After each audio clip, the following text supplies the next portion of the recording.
Hello students, चलिए start करते हैं। एक्सरसाइज 13.4 प्रोबेबिलिटी का क्वेश्चन नंबर फर्स्ट देखते हैं क्या है। State which of the following are not the probability distribution of random variable, give reason for your answer. यहाँ पे एक हमें प्रोबेबिलिटी डिस्ट्रीब्यूशन टेबल दे रखी है।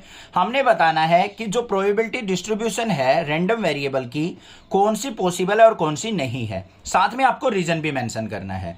अब इस क्वेश्चन को करने से पहले मैं आपको सजेस्ट करूंगा कि एक बार आप इस चैप्टर की, इस एक्सरसाइज की इंट्रोडक्शन वीडियो जरूर देखिए, देन इस क्वेश्चन को करेंगे। आगे आने वाले क्वेश्चंस को करेंगे, आपके सारे डाउट क्लियर होते चले जाएंगे। ठीक है भाई। अब देखो यहाँ पे क्वेश्चन नंबर फर्स्ट क्या दे रखा है। यहाँ पे हमारे पास क्या है, रैंडम वेरिएबल एक्स, उसकी पॉसिबल वैल्यूज दे रखी हैं 0, 1, 2, कुछ भी हो सकती है, हमें कोई मतलब नहीं है, इवेंट से कोई मतलब नहीं है। यहाँ पे 0 की प्रोबेबिलिटी क्या दे रखी है 0.4, 1 की प्रोबेबिलिटी 0.4, 2 की प्रोबेबिलिटी 0.2। हमें क्या देखना है कि ये टेबल ठीक है या नहीं है। उसके लिए हमें बस इन चीजों पे ध्यान देना है। मैंने बताया था इंट्रोडक्शन में 3 चीजें ध्यान देनी है बच्चों। फर्स्ट, इसमें कोई नेगेटिव वैल्यू नहीं होनी चाहिए, तो इसमें कोई भी नेगेटिव वैल्यू नहीं है। फर्स्ट कंडीशन हमारी क्या होगी, यहाँ पे सेटिस्फाई होगी।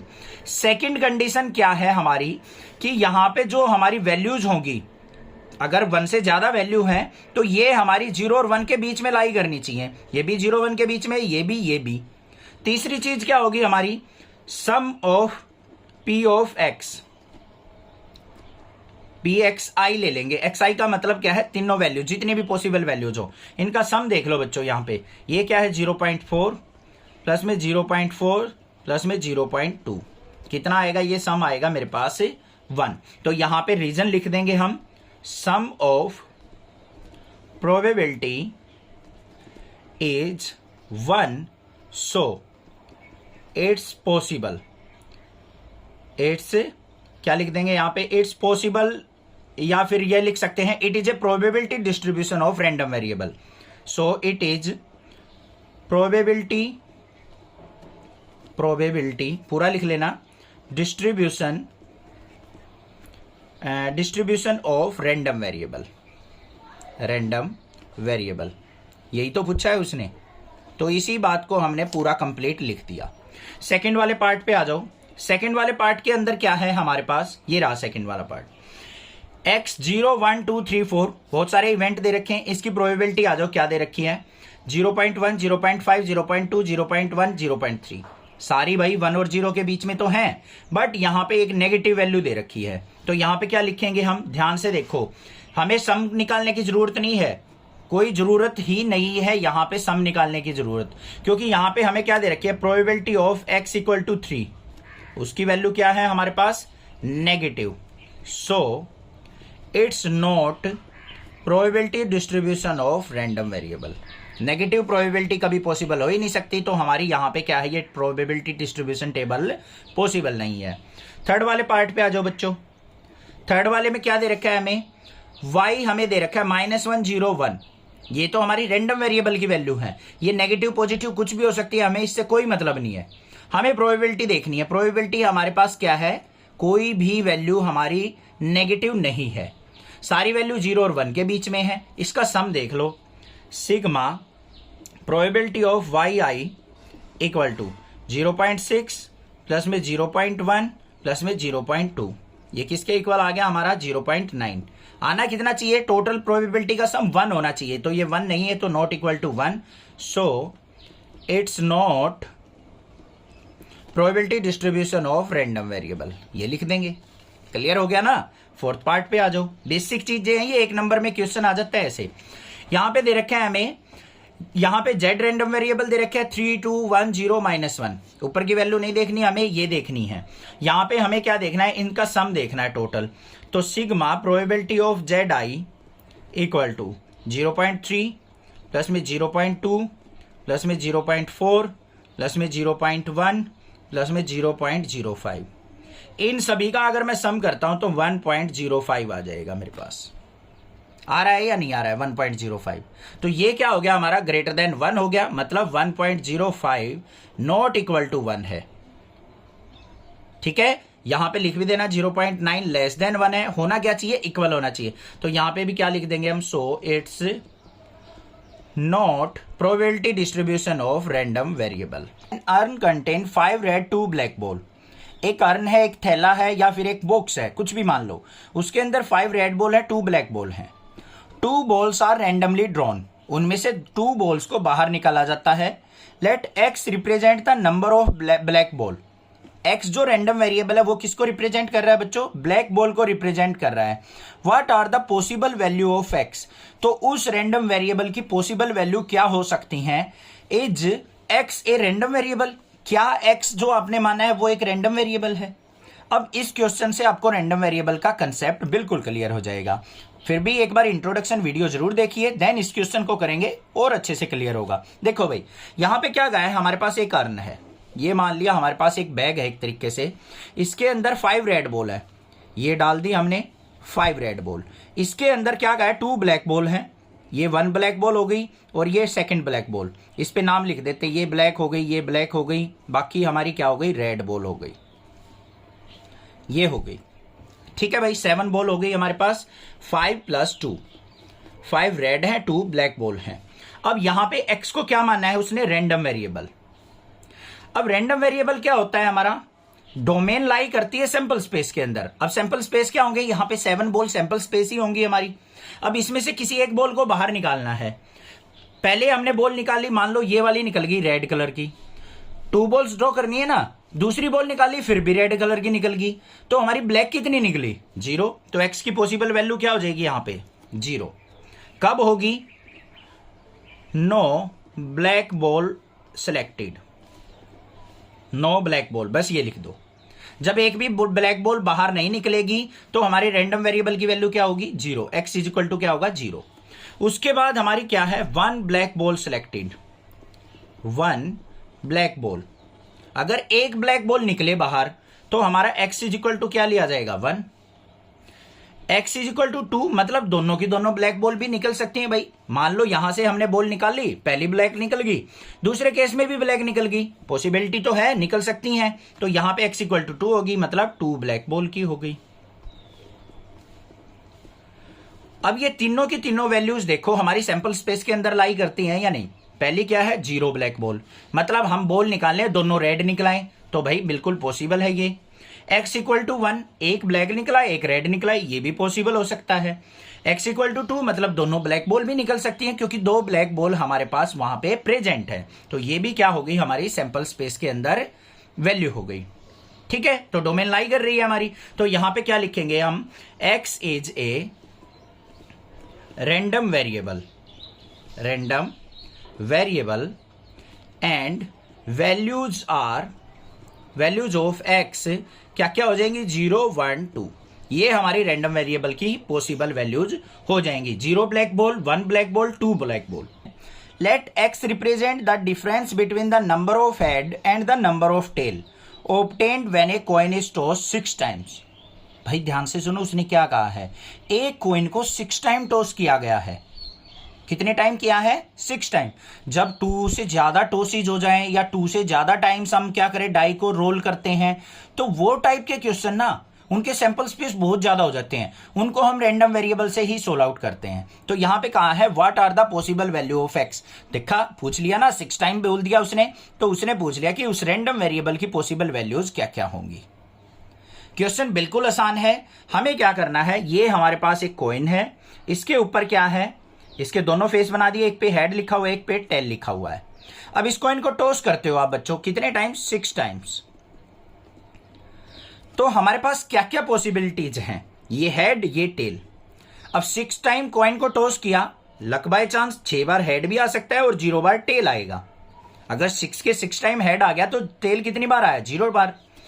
हेड हमारा 5 टाइम्स भी आ सकता है, टेल हमारा कितने बार आएगा, फिर 1 टाइम्स आएगा। मतलब 5 बार टॉस किया, 5 बार हेड आ गया, तो नेक्स्ट टाइम क्या आएगा, हमारा टेल आएगा। 4 बार हेड, 2 बार टेल भी हो सकता है। 3 बार हेड, 3 बार टेल भी हो सकता है। 2 बार हेड और 4 टाइम्स टेल भी हो सकता है। 1 बार हेड और 5 टाइम्स टेल, और 0 टाइम्स हेड और 6 टाइम टेल भी हो सकता है। ये सारी हमारी पॉसिबल वैल्यूज हो सकती हैं या नहीं हो सकती हैं, ये सोच लो बस। क्लियर हो गई बात, कोई दिक्कत नहीं है। अब एक्स रिप्रेजेंट द, एक्स जो था हमारा वो किसको रिप्रेजेंट कर रहा है बच्चों, क्वेश्चन पे देखो, difference between the number of head and the tail. Head और टेल के बीच में डिफरेंस, तो भाई डिफरेंस देख लेते हैं हम यहाँ पे। 6 और 0 का डिफरेंस देखेंगे तो कितना हुआ 6। 5 और 1 में डिफरेंस 4। 4 और 2 में डिफरेंस 2। 3 और 3 में डिफरेंस 0। 2 और 4 में डिफरेंस 2। 1 और 5 में डिफरेंस 4। 0 और 6 में डिफरेंस 6। यही होंगे। यहां पे हमें कहीं पे मेंशन नहीं कर रखा कि आपको हेड में से टेल सब्ट्रैक्ट करना है। कहीं आप ये सोचो सर 2 - 4 -2 लो सर, आप नेगेटिव नहीं लेंगे भाई। हमें तो बस ये कहा है एक्स जो रैंडम वेरिएबल आपको लेना है वो किस किस का डिफरेंस है, हेड और टेल का। कितने टाइम हेड आए कितने टाइम टेल आए, उन दोनों के डिफरेंस को किससे रिप्रेजेंट करना है, रैंडम वेरिएबल से। अब यहां पे देखो पॉसिबल वैल्यू ऑफ एक्स, तो क्या लिखेंगे यहां पे, possible values of random variable x क्या क्या हो जाएंगी हमारी, 6, 4, 2 और 0। ये हमारी क्या आ गई, रैंडम वेरिएबल की पॉसिबल वैल्यूज। ये क्या हो जाएगा हमारा आंसर। अब यहां से जो क्वेश्चन स्टार्ट होंगे ना, यहां पे आपको थोड़ा सा माइंड एक्स्ट्रा यूज करना पड़ेगा, थोड़ी सी कंसंट्रेशन बढ़ानी पड़ेगी, इधर उधर आपका माइंड नहीं जाना चाहिए। ठीक है, ध्यान से देखो क्वेश्चन क्या है। Find the probability distribution of, first part में क्या कहा है, number of head in 2 toss of a coin. 2 बार हमें कॉइन को टॉस करना है और हेड की हमें यहां पे प्रोबेबिलिटी डिस्ट्रीब्यूशन टेबल तैयार करनी है। आगे क्या कहा है, number of tail in the simultaneous toss of the 3 coin. Coin को 3 टाइम्स टॉस करना है और टेल की प्रोबेबिलिटी आपको यहां पे बतानी है। Number of head in 4 toss of a coin, coin को 4 टाइम टॉस करना है और उसमें हेड की प्रोबेबिलिटी आपको यहां पे लिखनी है। तो भाई ध्यान से देख लो किस तरीके से यहां पे लिखेंगे हम। सबसे पहले क्या करेंगे, let X is random variable, random variable. अब देखो बच्चों इसके अंदर यहां पे ध्यान से समझते जाना। पहले केस में क्या हो सकता है, हमारी एक्स की पॉसिबल वैल्यूज क्या क्या हो सकती हैं। हेड की बतानी है हमें, 2 टाइम्स टॉस करना है। इंट्रोडक्शन में भी मैंने कई बार एग्जांपल लिया था, एक बार भी हेड ना आए, 1 टाइम्स हेड आ जाए, 2 टाइम्स हेड आ जाए, ये हमारी पॉसिबल वैल्यू होंगी या नहीं होंगी। तो हमें क्या लिखनी है, probability of x equal to 0 की, मतलब एक बार भी हेड ना आए। तो देखो अगर 2 बार हमने कॉइन को टॉस किया तो सैंपल स्पेस क्या क्या होंगे हमारे, यहां पे बना के दिखा रहा हूं, सभी के पॉसिबल नहीं है, इतने ज्यादा बनाने जरूरी नहीं है हमें। सैंपल स्पेस क्या हो जाएंगे, या तो दोनों पे हेड आ जाएगा, या एक पे हेड एक पे टेल, या एक पे टेल एक पे हेड, या दोनों पे टेल आ सकता है। अब यहां पे x इक्वल टू 0, एक्स क्या था हमारा, हेड, कि हेड एक बार भी ना आए, ऐसा केस कौन सा है हमारा, ये वाला टेल टेल। तो इसकी प्रोबेबिलिटी क्या होगी हमारी, एक ही केस ऐसा है जिसमें हमारा हेड नहीं आ रहा है, तो 1/4, 1/4 मतलब फेवरेबल आउटकम अपॉन में टोटल नंबर आउटकम, ये हो गया हमारा 1/4। ऐसे ही हमें क्या निकालनी है, probability of x equal to 1, कि एक बार हेड आ जाए। तो कौन कौन से होंगे केस, हेड टेल हो सकता है और टेल हेड हो सकता है, दोनों में एक बार हेड आ रहा है। तो हमारी प्रोबेबिलिटी क्या हो जाएगी, 2/4। 2 एलिमेंट ऐसे जिसमें हेड आ रहा है, 2/4, टोटल सैंपल स्पेस 4 थे, तो ये कितनी आ गई हमारी, 1/2 आ गई। Probability of x equal to 2, तो यहां पे क्या आ जाएगा हमारे पास, दोनों हेड आए, एक ही केस ऐसा है जिसमें दोनों बार हेड आएगा, तो 1/4 प्रोबेबिलिटी हो गई। समझ में आ गई बात। टेबल बनानी है तो टेबल भी बना सकते हो, ये x हो गया, ये प्रोबेबिलिटी ऑफ x हो गया। यहाँ पे हमारी पॉसिबल वैल्यू क्या थी, 0, 1 और 2, तो यहाँ पे क्या क्या आ गई हमारे पास, 1/4, 1/2 और 1/4। ये मैंने क्वेश्चन कई बार बता लिया, आसान था, समझ में आ गया। अब आगे चलते हैं भाई सेकंड वाले पार्ट के ऊपर। सेकंड वाले पार्ट में उसने क्या कहा है बच्चों, ध्यान से देखो, टॉस आपको 3 टाइम्स करना है। अब 3 टाइम कोई आप टॉस करते हो, अगर सैंपल स्पेस से ही करना चाहते हो उससे भी कर सकते हो। क्या क्या होंगे, तीनों बार हेड आ गया, फिर हेड टेल टेल आ गया, फिर टेल हेड हेड आ गया, इस तरीके से आप सैंपल स्पेस बनाओगे और लास्ट में टेल टेल टेल आ गया। टोटल हमारे पास जो सैंपल स्पेस बनेंगे वो कितने एलिमेंट आएंगे, 8 सैंपल स्पेस तैयार हो जाएंगे अगर हम किसी कॉइन को 3 टाइम से टॉस करते हैं तो। ठीक है भाई, अब हमें किसकी प्रोबेबिलिटी देखनी है वो देख लो। यहां पे सैंपल स्पेस क्या होंगे, नंबर ऑफ टेल्स। ऐसा हो सकता है भाई एक बार भी टेल ना आए, एक बार भी टेल आ सकता है, 2 बार भी टेल आ सकते हैं, और तीनों के तीनों टॉस में भी हमारे क्या हो सकते हैं, टेल आ सकते हैं। यही तो पॉसिबल वैल्यू होंगी, टेल आना चाहिए हमारे कॉइन के टॉस पे। मान लो पहली बार टॉस किया हेड आ गया, दूसरी बार टॉस किया फिर हेड आ गया, थर्ड टाइम टॉस किया फिर हेड आ गया, तो तीनों केस में हमारा क्या है, कोई भी टेल नहीं आया तो एक्स की वैल्यू, रैंडम वेरिएबल की वैल्यू क्या लेंगे, 0। एक बार टेल भी आ सकता है, 2 बार भी आ सकता है और तीनों कॉइन पे भी टॉस आ सकता है। ये हमारी क्या होगी, पॉसिबल वैल्यूज। तो यहां पे हमें क्या निकालनी है, probability of x equal to 0, कि हमारा एक्स 0 आए, मतलब एक भी टेल ना आए। तो कौन सा केस हो सकता है, हेड हेड हेड वाला। यही एक ऐसा केस है जिसमें एक भी टेल नहीं आ रहा है। तो यहां पे प्रोबेबिलिटी क्या हो जाएगी, एक एलिमेंट है अपॉन में टोटल सैंपल स्पेस 8 थे तो 1/8 प्रोबेबिलिटी हो गई। फिर probability of x equal to 1 देख लेंगे, मतलब एक बार टेल आई, सिंगल टाइम टेल आना चाहिए। तो हमारी यहां पे प्रोबेबिलिटी ऑफ क्या हो जाएगी, यहां पे पी लेना probability, head head tail, head tail head और टेल हेड हेड, ये 3 केस होंगे। तो हमारी प्रोबेबिलिटी क्या होगी, 3/8। फिर probability of x equal to 2 times हमारा क्या आ जाए भाई, टेल आ जाए। तो यहां पे प्रोबेबिलिटी ऑफ देख लो, टेल टेल हेड, फिर टेल हेड टेल और टेल हेड टेल टेल, इसमें भी हमारे 3 केस बन गए तो 3/8 प्रोबेबिलिटी आ गई। फिर क्या है, probability of x equal to 3, मतलब तीनों टाइम हमारा टेल आए। तो ये आ गया हमारा केस, टेल टेल टेल, तीनों केस में हमारी टेल आ रही है तो इसकी प्रोबेबिलिटी क्या होगी, 1/8। अब यहां पे टेबल बनानी है तो टेबल भी बना सकते हैं। तो ये x हो गया, ये p ऑफ x हो गया हमारा। तो यहां पे वैल्यू क्या थी, 0, 1, 2 और 3। 0 की प्रोबेबिलिटी क्या थी, 1/8, इसकी प्रोबेबिलिटी 3/8, इसकी भी 3/8 और इसकी 1/8। अब आपको चेक करना है कि हमारा आंसर करेक्ट आया है या नहीं। इन सभी का सम करके देख लो, अगर ये 1 आ जाए तो ठीक है, नहीं तो गलत है। क्लियर हो गई बात, समझ में आ गया। सेकंड पार्ट भी, थर्ड पार्ट पे चलते हैं। थर्ड पार्ट के अंदर हमें क्या कर रखा है, ये पार्ट अगर ध्यान से समझ लिया ना, ये मानना कि सारे क्वेश्चन आपको क्लियर हो जाएंगे। यही पार्ट है समझने का, क्योंकि इसमें कॉम्बिनेशन यूज करने वाला हूं मैं, ठीक है, समझाऊंगा। इससे पहले 2 पार्ट किए, उनमें भी कॉम्बिनेशन से आप कर सकते थे, कोई दिक्कत की बात नहीं है। यहां पे क्या कहा है, कॉइन को आपको 4 टाइम टॉस करना है, कॉइन टॉस्ड 4 टाइम्स। एक तो भाई तरीका है, सैंपल स्पेस सारे के सारे तैयार कर दो, 4 टाइम्स टॉस करना है, 4 हेड आ गए, फिर हेड हेड हेड टेल आ गया, फिर ऐसे ही चलते जाएंगे और 4 के 4 टेल भी आ गए। तो टोटल सैंपल स्पेस जो एलिमेंट बनेंगे हमारे 16 बनेंगे। एक तो तरीका है भाई ऐसे सारे सैंपल स्पेस लिख के आप क्वेश्चन करो। दूसरा इजी तरीका क्या है, यहां पे देखो, हेड और टेल, कॉइन को टॉस किया जा रहा है, ये हमारा कॉइन है, इस पे प्रोबेबिलिटी ऑफ हेड क्या होगी, 1/2 और प्रोबेबिलिटी ऑफ टेल क्या होगी बच्चों, 1/2। हर बार जो कॉइन टॉस करेंगे हमारे चांसेस क्या होंगे, हाफ चांसेस होंगे हेड आने के, हाफ चांसेस होंगे टेल आने के। होंगे या नहीं होंगे, बस ये सोच लो। बस हाफ चांसेस हर बार हेड आने की प्रोबेबिलिटी होगी, हर बार टेल आने की प्रोबेबिलिटी होगी। अब 4 टाइम्स टॉस किया है तो हमारी रैंडम वेरिएबल की पॉसिबल वैल्यू क्या क्या हो सकती हैं, एक बार भी हेड ना आए, 1 टाइम्स हेड आ जाए, दूसरे कॉइन पे भी, दोनों 2 कॉइन पे हेड आ जाए, 3 कॉइन पे हेड आ जाए और या फिर 4 के 4 कॉइन पे हेड आ जाए। ये हमारी पॉसिबल वैल्यू होंगी। अब इनको सोल्व आउट कैसे करना है, सबसे पहला केस लेके चलो भाई। हमारे पास क्या है, when a coin is tossed 4 times, हमें हमारे पास 2 वर्ड यूज करने हैं, एक तो सक्सेस, एक अनसक्सेस, अनसक्सेस या फिर फेलियर भी लिख सकते हैं।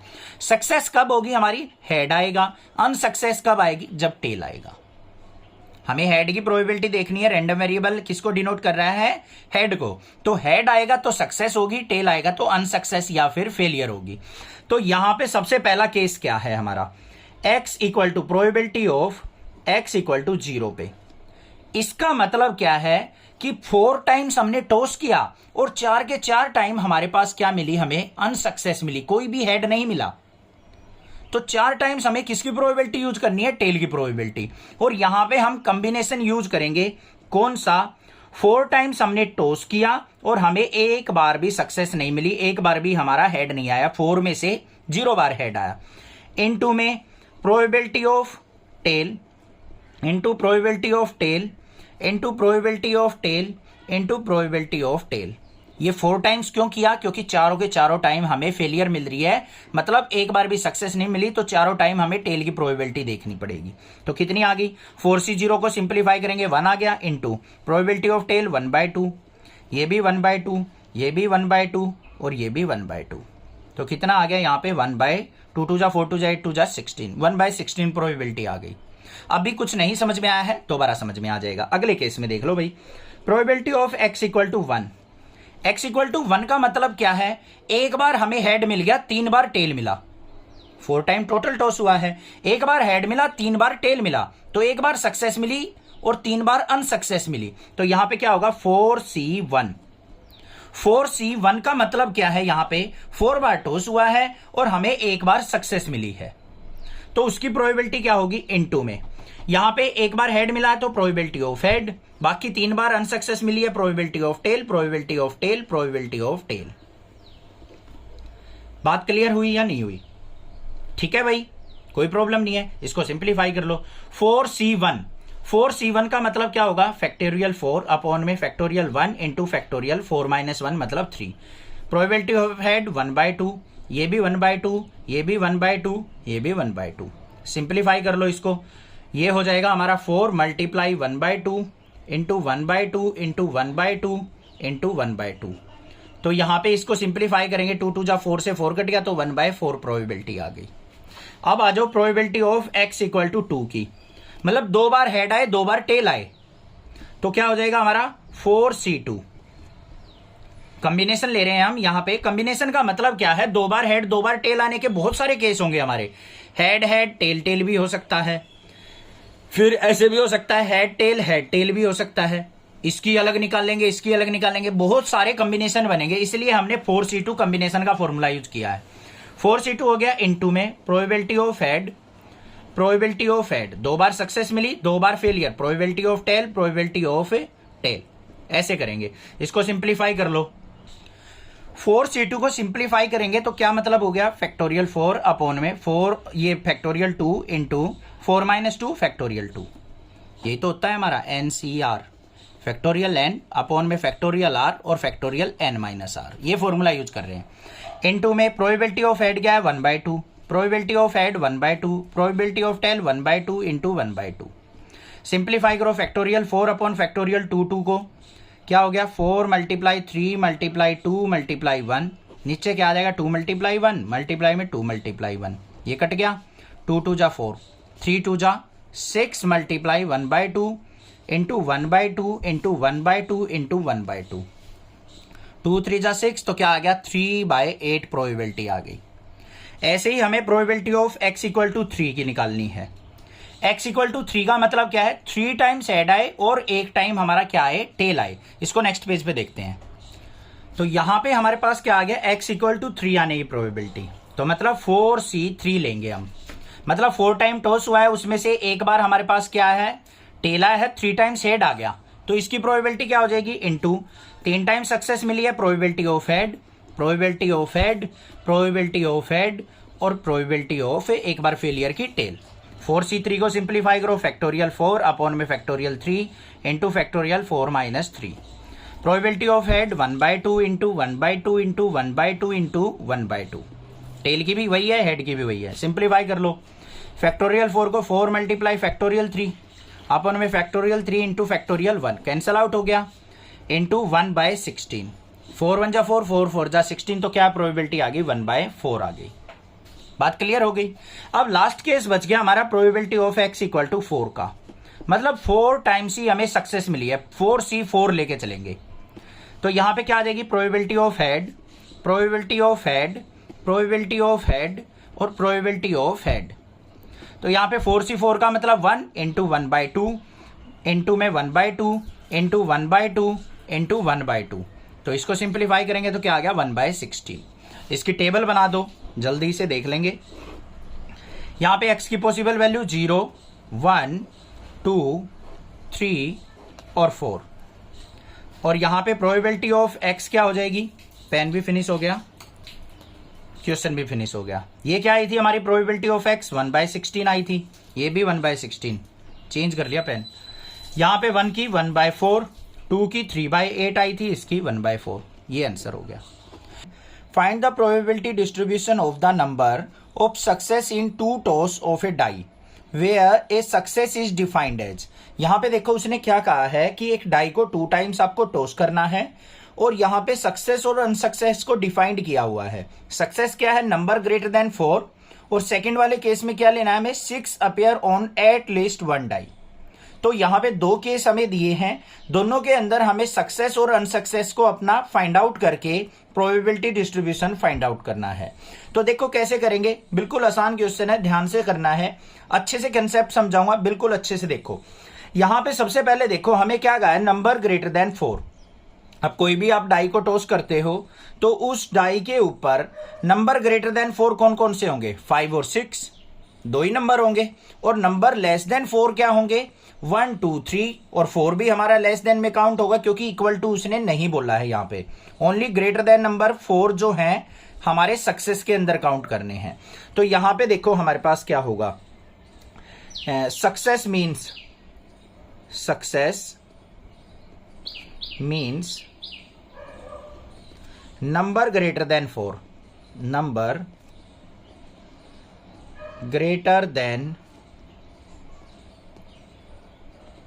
4, तभी होगी हमारी सक्सेस। तो प्रोबेबिलिटी ऑफ सक्सेस देख लो बच्चों क्या होगी, 4 से ग्रेटर नंबर कौन सा है, 5 और 6 2 ही नंबर है, तो 2/6 प्रोबेबिलिटी होगी सक्सेस की। अनसक्सेस की निकालनी है, यहां पे क्या आ गया 1/3। प्रोबेबिलिटी ऑफ नॉट सक्सेस लिख लो या अनसक्सेस लिख लो, जैसे आप लिखना चाहते हो वो लिख सकते हो। तो नॉट सक्सेस में क्या आ जाएगी हमारी प्रोबेबिलिटी, या तो 1 - 1/3 कर लो तब हो जाएगी, या फिर 4 नंबर ऐसे होंगे जो हमारे क्या होंगे, ग्रेटर देन 4 से कम होंगे, मतलब 4 से ज्यादा नहीं होंगे, मतलब 1 2 3 4 ये 4 नंबर होंगे। 4/6 मतलब कितनी आ गई यहाँ पे प्रोबेबिलिटी, 2/3 आ गई। सक्सेस की प्रोबेबिलिटी 1/3, नॉट सक्सेस की प्रोबेबिलिटी 2/3। अब यहां पे देखते हैं हमारे पास जो रैंडम वेरिएबल है उसकी पॉसिबल वैल्यूज क्या होंगी। x B the number of success. x क्या है, रैंडम वेरिएबल है, किसको डिनोट कर रहा है, नंबर ऑफ सक्सेस को। तो x की पॉसिबल वैल्यू क्या क्या हो सकती है, 0 की मतलब दो डाइस को आपने रोल किया और दोनों पे हमारा नंबर लेस देन 4 आ गया। फिर किसी एक डाई पे भी ग्रेटर देन 4 आ सकता है और किसी दोनों डाइस पे भी हमारा क्या हो सकता है, ग्रेटर देन 4 भी आ सकता है हमारा। दो डाइस आपने क्या करनी है, रोल करनी है, नंबर ग्रेटर देन 4 देखना है। मान लो आपने पहली डाई को रोल किया, उस पे नंबर आ गया 2, दूसरी डाई को रोल किया, उस पे आ गया 1, तो हमारी सक्सेस क्या हो गई, 0। फिर हमने दोबारा रोल किया, उसमें एक पे आ गया हमारा ग्रेटर देन 4, एक पे आ गया लेस देन 4, तो एक बार सक्सेस मिली। दोनों बार ग्रेटर देन 4 भी आ सकता है तो 2 बार सक्सेस मिली। तो ये हमारी क्या हो जाएंगी, रैंडम वेरिएबल की पॉसिबल वैल्यूज हो जाएंगी। अब यहां पे देखो सबसे पहले प्रोबेबिलिटी ऑफ x = 0, मतलब जब हमें एक बार भी सक्सेस नहीं मिलेगी उसकी प्रोबेबिलिटी आपको निकालनी है। मतलब पहले वाले पे भी नॉट सक्सेस होना चाहिए एंड सेकंड वाले पे भी क्या होना चाहिए, नॉट सक्सेस होना चाहिए। दोनों केस में हमारे को कोई भी सक्सेस नहीं मिल रही है, मतलब दोनों बार हमारा नंबर जो है लेस देन 4 आ रहा है, तो प्रोबेबिलिटी क्या हो जाएगी, नॉट सक्सेस की क्या थी हमारी 2/3, सेकंड केस में भी 2/3, तो क्या आंसर आ गया यहाँ पे 4/9 प्रोबेबिलिटी आ गई हमारी किसकी, यहाँ पे एक बार भी सक्सेस ना मिलने की। फिर प्रोबेबिलिटी ऑफ x = 1 की देखते हैं। x = 1 का मतलब है कि एक बार हमें सक्सेस मिलेगी और दूसरी बार हमें अनसक्सेस मिलेगी। वो कैसे हो सकता है, दो कॉम्बिनेशन बन सकते हैं उसके, इसलिए यहां पे कॉम्बिनेशन के फॉर्मूले यूज होते हैं। ठीक है, देखो कैसे बनेगी, मैं एक बार समझाऊंगा फिर उसको कॉम्बिनेशन से भी करके दिखाऊंगा। प्रोबेबिलिटी ऑफ, मान लो फर्स्ट पे मिल गई सक्सेस, सक्सेस के साथ हमारे पास मिल गई एंड नॉट सक्सेस। ऐसा हो सकता है फर्स्ट पे सक्सेस मिल जाए डाई पे, सेकंड पे नॉट सक्सेस मिल जाए, और साथ में ये भी तो हो सकता है प्लस में प्रोबेबिलिटी ऑफ पहली पे नॉट सक्सेस आ जाए और दूसरी पे हमारी क्या हो जाए, सक्सेस हो जाए। पहली डाई पे हमारा लेस देन 4 आए, दूसरी पे भी तो ग्रेटर देन 4 आ सकता है, दोनों केस हमारे हो जाएंगे। तो यहाँ पे दो कॉम्बिनेशन बन गए। इस तरीके के कॉम्बिनेशन को सोल्व आउट करने के लिए हम कॉम्बिनेशन का फॉर्मूला यूज करते हैं। तो यहाँ पे क्या हो जाएगा, देखो प्रोबेबिलिटी ऑफ सक्सेस क्या थी 1/3 मल्टीप्लाई नॉट सक्सेस की 2/3, फिर प्लस में नॉट सक्सेस की 2/3 और सक्सेस की 1/3। इसको सिंप्लीफाई करोगे तो क्या आ गया, 2/9 प्लस 2/9 मतलब कितना आ गया, 4/9 आ गया। अब इसको हम प्रोबेबिलिटी उससे कॉम्बिनेशन से कैसे सोल्व आउट करते हैं, NCR यही फॉर्मूला होता है। अब देखो कितनी बार टॉस हो रहा है हमारा, 2 टाइम्स। मैक्सिमम यहाँ पे क्या है, 2 टाइम्स रोल कर रहे हैं हम डाइस को, तो 2C सक्सेस एक बार मिली हमें, 2C1 लेंगे, मल्टीप्लाई बाय सक्सेस एक बार लेनी है, तो प्रोबेबिलिटी क्या होगी उसकी 1/3, और नॉट सक्सेस की प्रोबेबिलिटी 2/3। इसको सिंप्लीफाई करोगे ये भी किसके इक्वल आएगा, 4/9 आएगा। तो ये होता है हमारा कॉम्बिनेशन यूज करके। कॉम्बिनेशन समझ में आ गया ना, कि पहले पे सक्सेस दूसरे पे नॉट सक्सेस। ये भी चांस हो सकता है कि पहले पे नॉट सक्सेस दूसरे पे सक्सेस। तो ये 2 कॉम्बिनेशन बन गए। इसको सिंप्लीफाई करने के लिए हम कॉम्बिनेशन का फॉर्मूला यूज करते हैं। उससे आगे हमारी प्रोबेबिलिटी 4/9। थर्ड केस देखते हैं। अब थर्ड केस में क्या हो जाएगा हमारा, probability of x equal to 2, कि हमने 2 बार डाई को रोल किया और दोनों बार हमें सक्सेस मिल गई, तो उसकी प्रोबेबिलिटी क्या हो जाएगी, probability of success. First die पे भी सक्सेस मिली और सेकंड डाई पे भी हमें क्या मिली, सक्सेस मिली। ठीक है, तो देखो क्या आ गया यहाँ पे, प्रोबेबिलिटी ऑफ सक्सेस क्या होगी हमारी, ये पी लिखने की जरूरत नहीं है अब। सक्सेस की प्रोबेबिलिटी क्या थी हमारी, 1/3 मल्टीप्लाई 1/3, तो टोटल प्रोबेबिलिटी क्या आ गई, 1/9 आ गई। ये हो गई हमारी probability distribution of A 2 dice rolling की। अब सेकंड वाले पार्ट पे चलते हैं बच्चों। क्या है, 6 appears on at least 1 die. यहां पे क्या कहा है उसने, कि किसी एक डाई के ऊपर एटलीस्ट 6 आना चाहिए हमारा। तो हमारे रैंडम वेरिएबल की वैल्यूज क्या हो जाएंगी, यहां पे पहले लिखेंगे हम x is for 6 on 1 die. तो हमारी x की पॉसिबल वैल्यू क्या हो जाएंगी, या तो हमारा क्या होगा, एक भी हमें सक्सेस नहीं मिलेगा, या फिर हमारा क्या होगा, किसी एक पे हमारा 6 मिल जाएगा। तो 0 और 1 प्रोबेबिलिटी होगी हमारी किसकी, यहां पे x की रैंडम वेरिएबल की। यहां पे देखो x probability of x equal to 0। भाई 2 डाइस को हम रोल कर रहे हैं, ठीक है। ऐसा भी तो हो सकता है कि दोनों डाइस पे कभी भी हमारा 6 ना आए। पहली डाई रोल किया, मान ले 3 आ गया, दूसरी डाई को रोल किया हमने 4 आ गया, तो हमारी 6 आने की प्रोबेबिलिटी क्या हो गई, 0। तो वो केस भी तो लेके चलेंगे रैंडम वेरिएबल पे, probability of x equal to 0 का। तो यहां पे क्या हो जाएगी, प्रोबेबिलिटी ऑफ नॉट सक्सेस का, या फिर सक्सेस नॉट अचीव्ड, ऐसे भी लिख सकते हैं, सक्सेस नॉट अचीव्ड, या फिर ये लिख सकते हैं नॉट सक्सेस। तो प्रोबेबिलिटी क्या हो जाएगी, यहां पे देखो बच्चों, यहां पे समझने की बात है, हमने क्या कहा है कि एक भी डाई के ऊपर 6 नहीं आना चाहिए। ऐसे कितने हमारे यहां पे पेयर बनेंगे, देखो एक तो ये पेयर बनेगा 6-1 6-2 6-3 6-4 6-5 6-6, 6 पेयर बन गए। ऐसे ही फिर क्या बनेगा हमारा 1-6 2-6 3-6 4-6 5-6 6-6 6-6 2 में आ रहा है, तो हमारे पास टोटल कितने बन गए पेयर, 11 पेयर ऐसे बन गए जिसमें 6 आ रहा है हमारा। एक बार एटलीस्ट एक बार हमारा 11 पेयर ऐसे हैं जिसमें 6 आ रहा है। तो जिसमें 6 नहीं आ रहा है वो कितने पेयर बच गए, 2 बार डाई रोल करते तो टोटल तो हमारे 36 सैंपल स्पेस होते हैं, उसमें से 11 माइनस कर दिए, कितने बच गए, 25 पेयर ऐसे बच गए जिसमें एक बार भी 6 नहीं आएगा। तो नॉट सक्सेस की प्रोबेबिलिटी क्या हो जाएगी, 25/36। समझ में आ गई या नहीं आ गई। दूसरे केस में देखते हैं अब क्या कहा है उसने, probability of x equal to 1, कि एक बार हमें सक्सेस मिलेगी ही मिलेगी। तो यहां पे देखते हैं प्रोबेबिलिटी ऑफ सक्सेस अचीव्ड, उसकी प्रोबेबिलिटी क्या हो जाएगी बच्चों, 11 केस ऐसे थे हमारे जिसमें हमें 6 अचीव हो रहा था, तो सक्सेस की निकालनी है, तो 11/36 ये प्रोबेबिलिटी हो जाएगी हमारी 6 अपीयर होने की।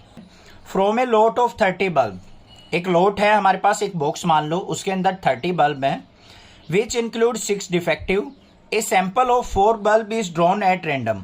30 बल्ब में से 6 डिफेक्टिव बल्ब हैं और 24 क्या हो गए हमारे बिल्कुल करेक्ट बल्ब है। उसमें से क्या कहा है यहाँ पे, 4 बल्ब को निकाला गया है विद रिप्लेसमेंट, और निकाल के उनको वापस रिप्लेस कर दिया। Find the probability distribution of the number of defective bulb. तो हमें डिफेक्टिव बल्ब की क्या निकालनी है, यहाँ पे प्रोबेबिलिटी फाइंड आउट करनी है। समझ में आ गई बात, क्वेश्चन क्लियर हो गया होगा। अब यहां पे ध्यान से देखो बच्चों क्या है, सबसे पहले हमारे पास क्या है, डी को हम डिफेक्टिव मान लेते हैं और एन को मान लेते हैं नॉट डिफेक्टिव। तो यहां पे क्या लिख लेंगे हम, let D is for defective bulb and n for not defective. इन दोनों की प्रोबेबिलिटी देख लेते हैं भाई। Probability of defective bulb, defective कितने हैं हमारे पास 6, टोटल बल्ब कितने 30, तो डिफेक्टिव बल्ब की प्रोबेबिलिटी आ गई 1/5। प्रोबेबिलिटी ऑफ नॉट डिफेक्टिव कि हमारा डिफेक्टिव बल्ब नहीं है, तो कितने हैं हमारे करेक्ट बल्ब 24 अपॉन में 30, तो ये क्या आ गई हमारे पास प्रोबेबिलिटी 4/5। 6 से कट कर दिया तो नॉट डिफेक्टिव की आ गई 4/5 और डिफेक्टिव बल्ब की आ गई 1/5। तो यहां पे लिखते हैं अब let x is number of defective bulb, number of defective bulb. जो हमारा रैंडम वेरिएबल है वो डिफेक्टिव बल्ब को रिप्रेजेंट कर रहा है, तो n की उसकी x की पॉसिबल वैल्यूज क्या क्या हो सकती हैं भाई। 4 बल्ब को निकालना है, चारों के चारों हमारे ठीक निकलाएं तो डिफेक्टिव एक भी नहीं निकलेगा। ऐसा भी हो सकता है कि एक डिफेक्टिव निकलाए, ऐसा हो सकता है 2 डिफेक्टिव निकलाए, 3 भी डिफेक्टिव निकल सकते हैं और 4 के 4 भी डिफेक्टिव निकल सकते हैं हमारे। बात समझ में आ गई या नहीं आ गई। हमारे जो लोट में से बल्ब निकालने हैं, ऐसा भी हो सकता है चारों के चारों ठीक बल्ब निकलाए मतलब डिफेक्टिव 0 हो। ऐसा भी हो सकता है एक डिफेक्टिव निकला है, 3 हमारे करेक्ट बल्ब निकला है नॉट डिफेक्टिव, 2 भी डिफेक्टिव निकल सकते हैं, 3 भी, और 4 बल्ब निकालने हैं, हो सकता है भाई वो चारों के चारों डिफेक्टिव आ जाए बाहर। तो ये हमारी रैंडम वेरिएबल की पॉसिबल वैल्यूज है। तो यहां पे हमें प्रोबेबिलिटी डिस्ट्रीब्यूशन निकालनी है प्रोबेबिलिटी ऑफ x = 0 के लिए।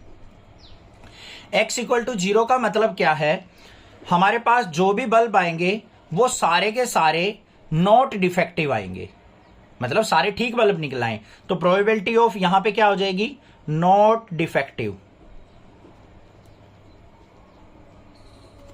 ठीक है, कॉम्बिनेशन यूज करेंगे यहां पे 4C0, 4 बल्ब निकाले और चारों में से हमारे पास क्या है, एक भी हमें डिफेक्टिव बल्ब नहीं मिला, तो मल्टीप्लाई बाय नॉट डिफेक्टिव की प्रोबेबिलिटी को हम 4 टाइम्स मल्टीप्लाई करेंगे। क्या है 4/5 मल्टीप्लाई 4/5 मल्टीप्लाई 4/5 मल्टीप्लाई 4/5, क्योंकि चारों केस में हमारा नॉट डिफेक्टिव बल्ब निकला है। तो ये हमारे पास क्या आ गया यहां पे 4 की 4 टाइम्स मल्टीप्लाई 256 अपॉन में 5 की 5 टाइम्स मल्टीप्लाई 4 टाइम मल्टीप्लाई 625, ये प्रोबेबिलिटी आ गई।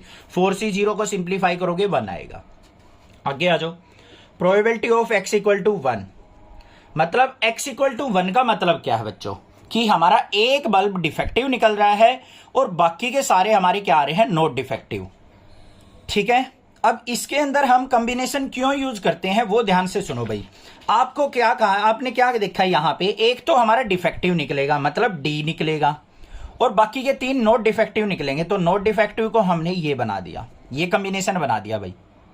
ठीक है, आप इसकी तो प्रोबेबिलिटी निकाल लोगे, बट कॉम्बिनेशन किस लिए यूज होता है कि ये डिफेक्टिव बल्ब फर्स्ट ना निकल के सेकंड भी तो निकल सकता है, ND NN भी तो हो सकता है, ऐसे भी तो हो सकता है NN थर्ड बल्ब डिफेक्टिव निकलाए, और ऐसा भी हो सकता है कि हमारे पहले नॉट डिफेक्टिव 3 निकले और 4th बल्ब हमारा डिफेक्टिव निकलाए। तो कितने कॉम्बिनेशन बन गए, 4 कॉम्बिनेशन बन गए हमारे।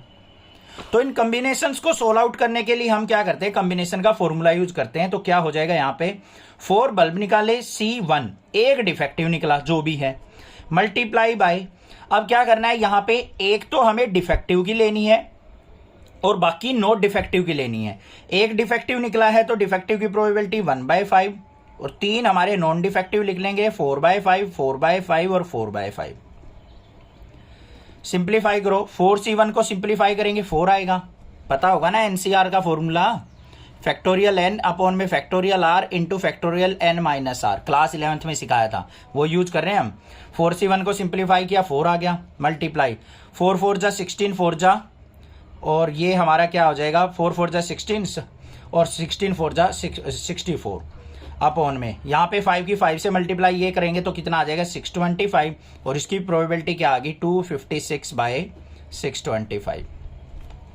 थर्ड केस पे आ जाओ भाई, प्रोबेबिलिटी ऑफ x = 2 कि 2 डिफेक्टिव निकलाएं और 2 हमारे नॉट डिफेक्टिव आ जाएं, तो इसमें भी कॉम्बिनेशन यूज करेंगे। देखो पहले दोनों डिफेक्टिव निकल के 2 नॉट डिफेक्टिव निकल सकते हैं, ऐसा भी हो सकता है DN DN भी हो सकता है, या फिर पहले 2 नॉट डिफेक्टिव फिर DD भी निकल सकता है, या फिर ऐसा भी हो सकता है ND ND भी हो सकता है। तो ये अलग अलग कम्बिनेशन बन रहे हैं बहुत सारे, तो इसलिए हम कम्बिनेशन यूज करेंगे क्या, 4 में से 2 डिफेक्टिव निकले 4C2, 2 डिफेक्टिव की प्रोबेबिलिटी ले लो, 2 नॉट डिफेक्टिव की। डिफेक्टिव की क्या है 1/5 मल्टीप्लाई 1/5, नॉट डिफेक्टिव की 4/5 मल्टीप्लाई 4/5।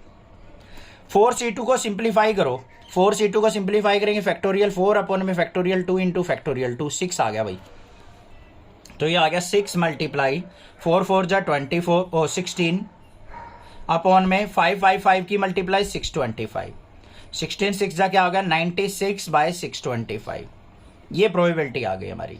फिर देखते हैं probability of x equal to 3 कि भाई 3 डिफेक्टिव बल्ब आ जाएं, तो 4C3 लेंगे। 3 डिफेक्टिव है, एक नॉट डिफेक्टिव है, तो डिफेक्टिव की प्रोबेबिलिटी 1/5 इंटू 1/5 इंटू 1/5 3 टाइम्स लेनी है। और अनसक्सेस मतलब नॉट डिफेक्टिव हमारा एक बार आ रहा है तो उसकी प्रोबेबिलिटी 4/5। सिंप्लीफाई कर लो इसको, 4C3 को सिंप्लीफाई करेंगे तो हमारे पास क्या आ जाएगा 4 आएगा, मल्टीप्लाई यहां पे ऊपर 4 अपॉन में 625, तो कितनी आ गई हमारे पास 16/625। लास्ट केस बच गया हमारे पास probability of x equal to 4 कि चारों के चारों डिफेक्टिव निकलाए, तो 4C4 लेंगे। 4 निकाले हैं, चारों ही डिफेक्टिव निकलाए, तो डिफेक्टिव की प्रोबेबिलिटी क्या थी 1/5 मल्टीप्लाई 1/5 मल्टीप्लाई 1/5 मल्टीप्लाई 1/5, चारों डिफेक्टिव की ले ली। 4C4 किसके इक्वल 1 मल्टीप्लाई 1/5 की 4 टाइम्स मल्टीप्लाई 625, तो प्रोबेबिलिटी क्या आ गई 1/625। ये प्रोबेबिलिटी आ गई हमारे पास probability distribution of defective bulb. A coin is biased so that the head is 3 times as likely to occur as tail। ये आपको कंफ्यूज करने के लिए लाइन दे रखी है, इसका कोई यूज नहीं है।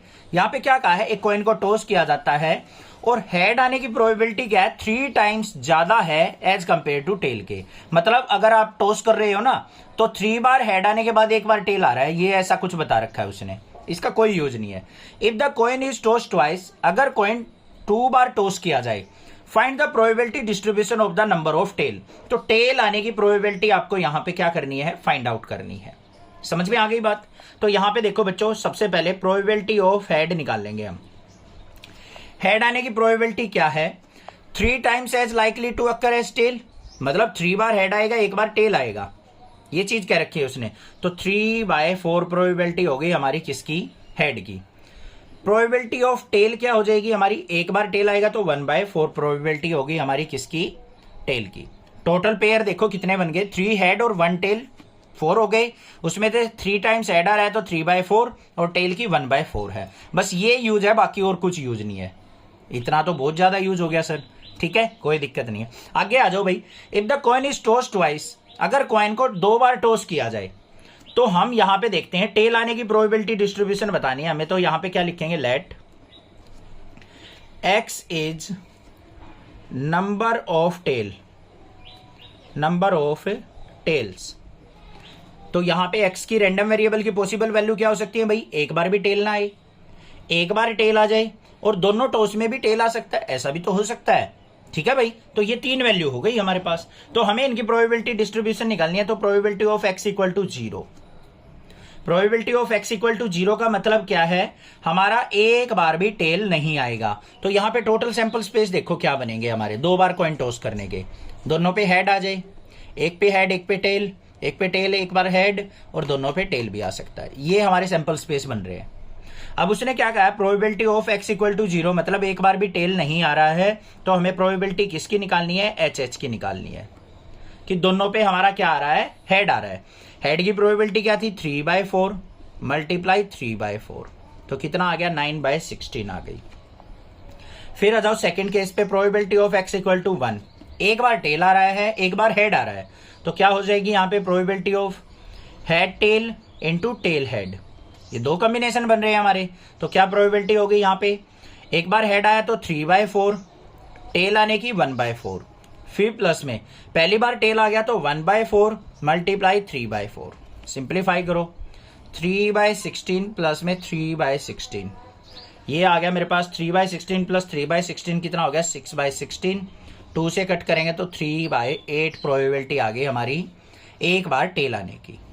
फिर हमें किसकी निकालनी है, probability of x equal to 2 कि भाई दोनों केस में हमारे पास टेल भी आ सकता है, प्रोबेबिलिटी ऑफ टेल टेल। तो टेल की प्रोबेबिलिटी क्या है 1/4 मल्टीप्लाई 1/4, तो कितनी आ गई 1/16। ये प्रोबेबिलिटी डिस्ट्रीब्यूशन आ गई हमारी टेल आने की। इसकी टेबल भी बनानी हो, कह दे पूछ ले क्वेश्चन में कि प्रोबेबिलिटी डिस्ट्रीब्यूशन टेबल बनाइए, तो आप इजीली टेबल भी बना सकते हो इस तरीके से। पता है आपको ये x रैंडम वेरिएबल लेना है, यहाँ पे प्रोबेबिलिटी ऑफ x लेनी है आपको। यहाँ पे क्या आ जाएंगे हमारे 3 पॉसिबल वैल्यूज थी 0 1 2।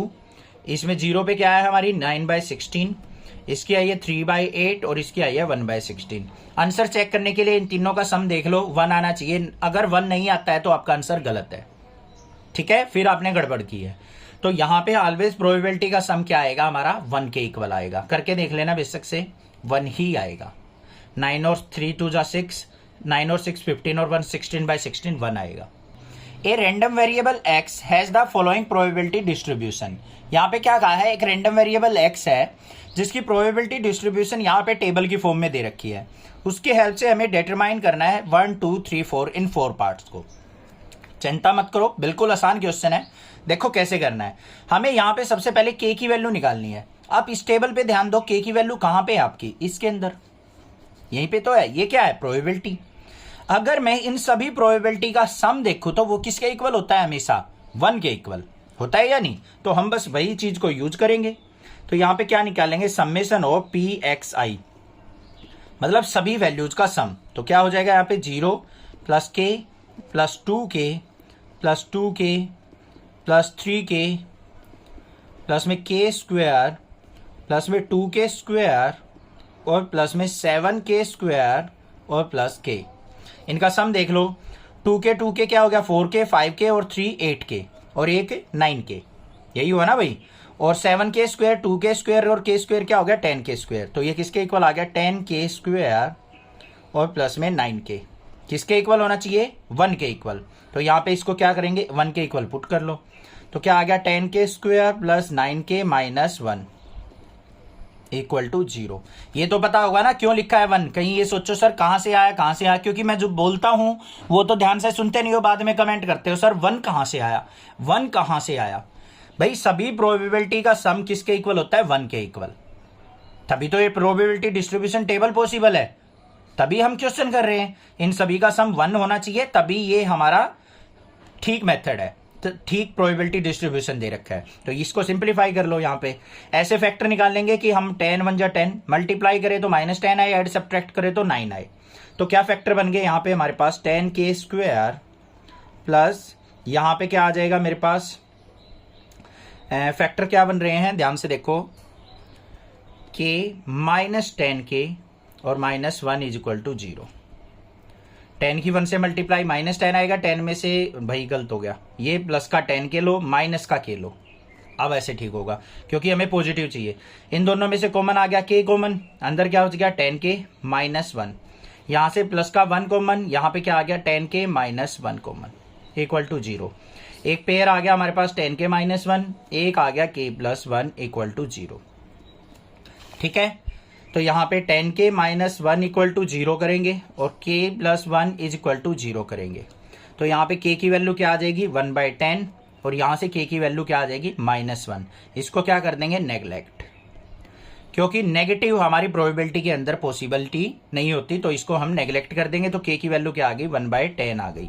ये हो गया हमारा फर्स्ट पार्ट सिंप्लीफाई। फिर हम चलते हैं सेकेंड पार्ट के ऊपर। सेकेंड पार्ट में हमें क्या दे रखा है, प्रोबेबिलिटी निकालनी है हमें x लेस देन 3 के लिए। किसके लिए निकालनी है, प्रोबेबिलिटी x लेस देन 3 के लिए।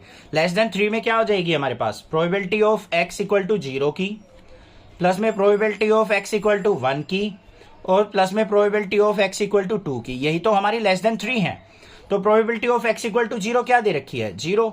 यहाँ पे देख लो 0 की 0 दे रखी है, 1 की k दे रखी है, 2 की 2k दे रखी है। 0 प्लस k प्लस 2k, तो किसके इक्वल आ गया हमारे पास 3k, और k की वैल्यू 1/10 निकाल ली थी, तो क्या हो जाएगी 3 multiply 1/10 is equal to 3/10 answer आ गया। बात क्लियर। थर्ड पार्ट पे चलो भाई। थर्ड पार्ट के अंदर क्या कहा है हमें, प्रोबेबिलिटी x ग्रेटर देन 6 की। ग्रेटर देन 6 कौन सा है, बस ये एक 7 है। तो यहाँ पे क्या निकाल लेंगे हम, probability of x equal to 7 लेंगे, और वो किसके इक्वल है 7k स्क्वायर प्लस k के। सिंप्लीफाई कर लो के की वैल्यू पुट करके, 7 इंटू 1/10 का स्क्वायर करेंगे तो 1/100 और प्लस में के की वैल्यू 1/10। एलसीएम कितना आ गया यहाँ पे 100, तो यहाँ पे 7 प्लस 10 10 जा 100 तो 10, तो ये आ गया मेरे पास 17/100। बात क्लियर हो गई थर्ड पार्ट भी। नेक्स्ट देखते हैं फोर्थ पार्ट, यहीं कर लेते हैं। क्या है हमारी प्रोबेबिलिटी, हमें क्या लेनी है 0 less than x less then 3, 0 से बड़ी हो 3 से लेस हो, तो हमें किस किस की प्रोबेबिलिटी लेनी है, probability of x equal to 1 की और probability of x equal to 2 की। यही तो 0 और 3 के बीच में लाई कर रही है बस। x इक्वल टू 1 की क्या है हमारी k और x इक्वल टू 2 की क्या है 2k, तो कितनी हो गई 3k और k की वैल्यू पुट करेंगे तो 3 मल्टीप्लाई 1/10, तो कितनी आ गई 3/10 आ गई। इसकी भी बात क्लियर हो गई या नहीं होगी, समझ में आ गया होगा क्वेश्चन, कोई दिक्कत नहीं होनी चाहिए। The random variable x has probability distribution px of the following form. यहाँ पे प्रोबेबिलिटी डिस्ट्रीब्यूशन जो है इस फॉर्म में दे रखी है हमें। इसकी हेल्प से हमें क्या निकालना है, determine the value of k की वैल्यू निकालनी है। Find p x less than 2 x less than equal to 2 x greater than equal to 2 की हमें प्रोबेबिलिटी फाइंड आउट करनी है। तो किस तरीके से करेंगे बच्चों, चलिए देखते हैं। सबसे पहले फर्स्ट पार्ट पे फोकस करते हैं, determine the value of k। हमें k की वैल्यू निकालनी है। k की वैल्यू कैसे निकलेगी, जो भी प्रोबेबिलिटी हमें दे रखी है उसका सम ऑलवेज इक्वल टू 1 होगा। तो भाई देख लेते हैं यहाँ पे summation of p of xi। अब भाई इसको ना हम सिग्मा भी बोलते हैं, समेशन भी बोलते हैं। कुछ टीचर क्या करते हैं, इसको समेशन यूज करते हैं, कुछ इसको सिग्मा बोलते हैं। दोनों का मतलब ही सम होता है, ठीक है भाई, कोई दिक्कत की बात नहीं है। तो यहां पे इसका सम देख लेते हैं। हमारे पास फर्स्ट की प्रोबेबिलिटी k दे रखी है, फिर 2k दे रखी है, फिर 3k दे रखी है। तो टोटल कितनी आ गई हमारे पास, ये 6k और 6k इक्वल टू किसके लेंगे हम, टोटल प्रोबेबिलिटी 1 होती है हमारी, 1k इक्वल ये समेशन pxi 1 होगा। तो k की वैल्यू क्या आ गई 1/6 आ गई आपकी। फर्स्ट पार्ट तो बहुत ईजी था। बी पार्ट पे चलो। बी पार्ट के अंदर छोटे छोटे पार्ट दे रखे हैं। Probability of x less than 2, जब x की वैल्यू लेस देन 2 हो तो आपकी प्रोबेबिलिटी क्या होगी, लेस देन 2 मतलब देखो x इक्वल टू 2 पे तो ये है, लेस देन 2 पे ये दो वैल्यू हुई, कौन कौन सी, probability of x equal to 0 की प्लस में probability of x equal to 1 की, यही तो है दो। तो देखो यहाँ पे इसकी k है और इसकी 2k है, तो कितनी आ गई हमारे पास 3k और k की वैल्यू 1/6 पुट करेंगे तो 3 मल्टीप्लाई 1/6, 3 2 जा 6 1/2, ठीक है। सेकंड देखते हैं, probability of x less than equal to 2 की क्या हो जाएगी, लेस देन इक्वल टू 2 मतलब 2 भी लेना है आपको। Probability of x equal to 0 हो गई, probability of x equal to 1 आ गई और प्लस में probability of x equal to 2 की भी लेंगे हम। तो देखो भाई यहाँ पे क्या आ गया, k plus 2k plus k और 3k कितनी होगी 6k और k की वैल्यू पुट करेंगे तो 6 मल्टीप्लाई 1/6, 6 से 6 कट गया, कितनी आ गई 1 आ गई, 1 ही आ रही है ना, हाँ ठीक है। थर्ड केस क्या है हमारे पास, पॉइंट बनाने की जरूरत नहीं है। Probability x greater than equal to 2, probability किसकी लेनी है, x greater than equal to 2, equal to 2 मतलब 2 भी लेना है और 2 से बड़ी वैल्यू पे, 2 पे तो ये रहा, अदरवाइज मतलब 2 से बड़ी वैल्यू पे 0 लेना है। तो क्या हो जाएगी यहाँ पे probability of x equal to 3 पे प्लस में probability of x greater than 3 पे, ठीक है। तो क्या आ गई यहाँ पे हमारे पास x इक्वल टू 3 पे क्या आ गई हमारी, x equal to greater than 2 लेंगे भाई, 2 से ग्रेटर देन था ना, तो x इक्वल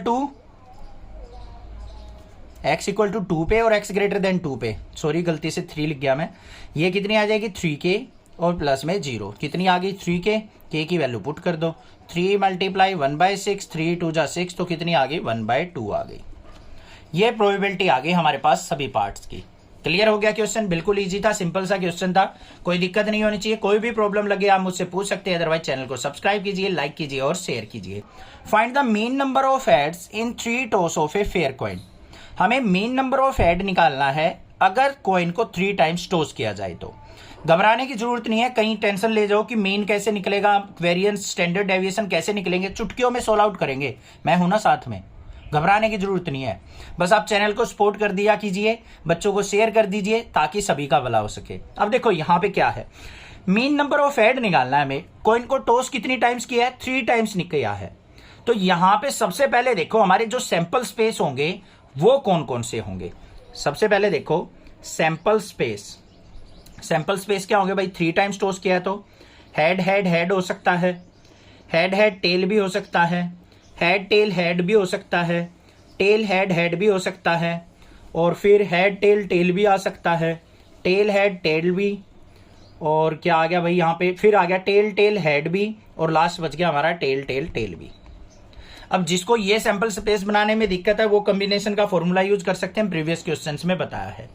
अब यहां पे क्या करते हैं, लेट एक्स जो रैंडम वेरिएबल है is number of head, number of heads को डिनोट कर रहा है, और पॉसिबल हेड कितने हो सकते हैं हमारे, या तो एक भी हेड नहीं आए, ऐसा भी तो हो सकता है 3 बार टॉस करते टाइम एक भी हेड ना आए, एक बार हेड आ जाए, 2 बार हेड आ जाए, 3 टाइम्स हेड आ जाए, तो ये पॉसिबल हमारी वैल्यूज हो सकती हैं।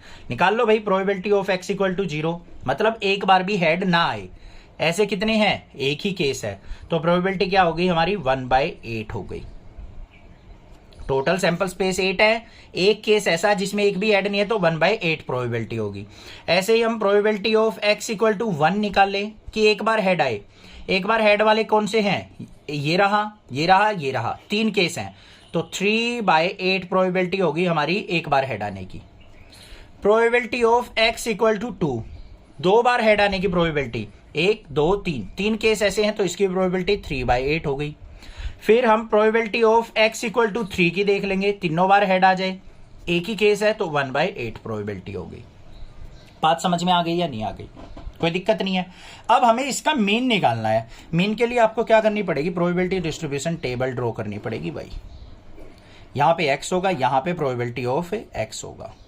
यहां पे देखो x की वैल्यू क्या है 0, यहां पे 1, यहां पे 2 और 3, ये 3 केस हैं। 0 की प्रोबेबिलिटी क्या थी 1/8, यहां पे 3/8, यहां पे भी 3/8 और यहां पे 1/8।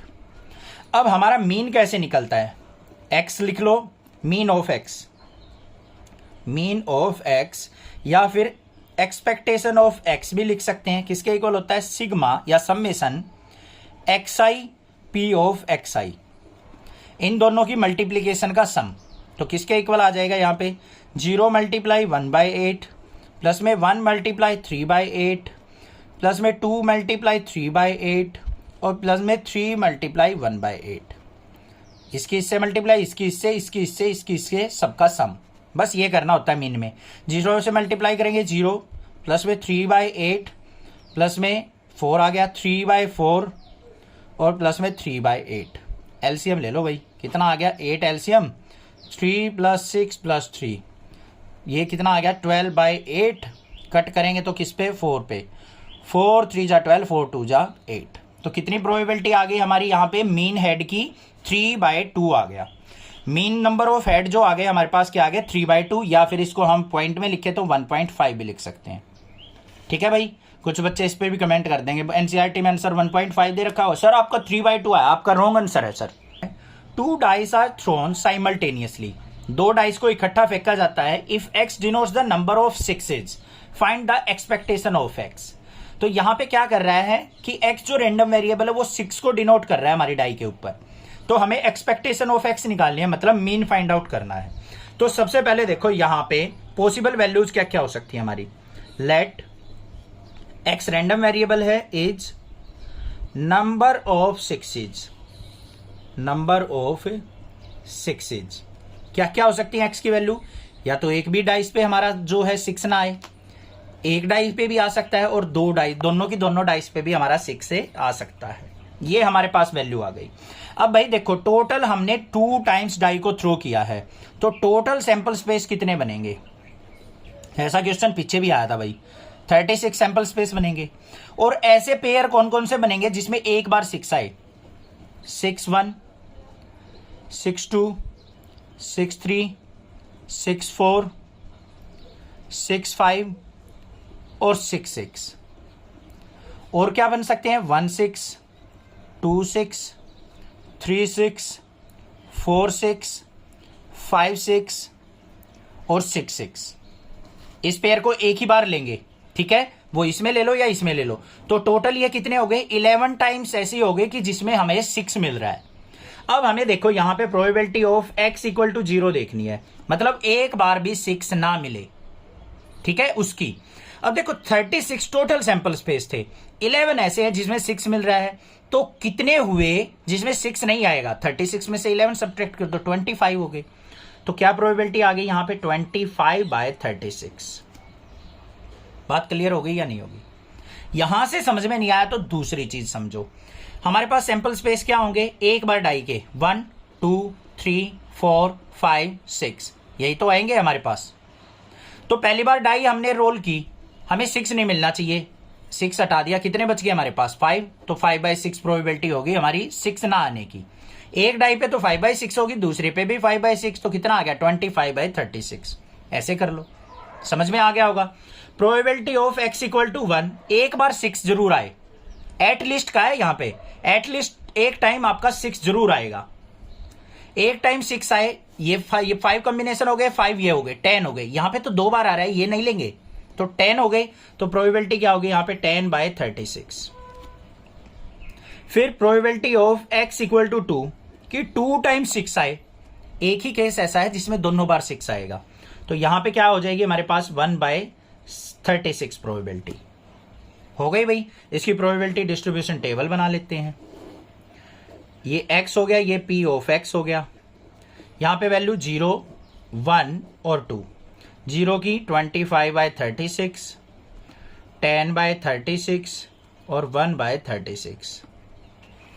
अब यहां पे मीन निकालना है। मीन का फॉर्मूला क्या होता है? या फिर expectation of x equal to summation या फिर sigma xi into P of xi, मतलब इनकी मल्टीप्लाई आपस में और सम। 0 मल्टीप्लाई 25/36 प्लस में 1 मल्टीप्लाई 10/36 प्लस में 2 मल्टीप्लाई 1/36, ये 0 हो गया। यहां पे आ गया 10/36 और यहां पे 2/36, तो टोटल सम कितना आ गया इसका? 36 एलसीएम, 10 और 2 12/36। इसको सिंप्लीफाई कर लो, कट कर लो, यहां पे 12 1 जा 12, 12 3 जा 36, तो 1/3 प्रोबेबिलिटी आ गई हमारी किसकी आई? नंबर ऑफ 6 की। 2 numbers are selected at random without replacement from the first 6 positive integer. यहां पे क्या कहा है? पहले जो 6 पॉजिटिव इंटीजर है ना, 1 to 6 काउंटिंग, उनमें से एक रेंडमली आपने कोई भी 2 नंबर्स को पिक करना है और विदाउट रिप्लेसमेंट मतलब वापस से उनको पुट नहीं करना है। x denote the larger of the 2 number obtained. x क्या है हमारा? रैंडम वेरिएबल, जो किस चीज को डिनोट कर रहा है? लार्जर ऑफ द 2 नंबर, जो भी आपने 2 नंबर सेलेक्ट किए हैं उनमें से बड़े नंबर को डिनोट कर रहा है। Find the expectation of x, तो उस लार्जर नंबर को जो आप सेलेक्ट कर रहे हो उसका मीन आपको फाइंड आउट करना है। क्वेश्चन समझ में आ गया? क्लियर है? सबसे पहले देखो हमारे कौन कौन से पॉजिटिव इंटीजर होंगे 1 to 6। 1 2 3 4 5 6 ये होंगे हमारे पास। अब यहां पे 2 नंबर्स को सिलेक्ट करना है।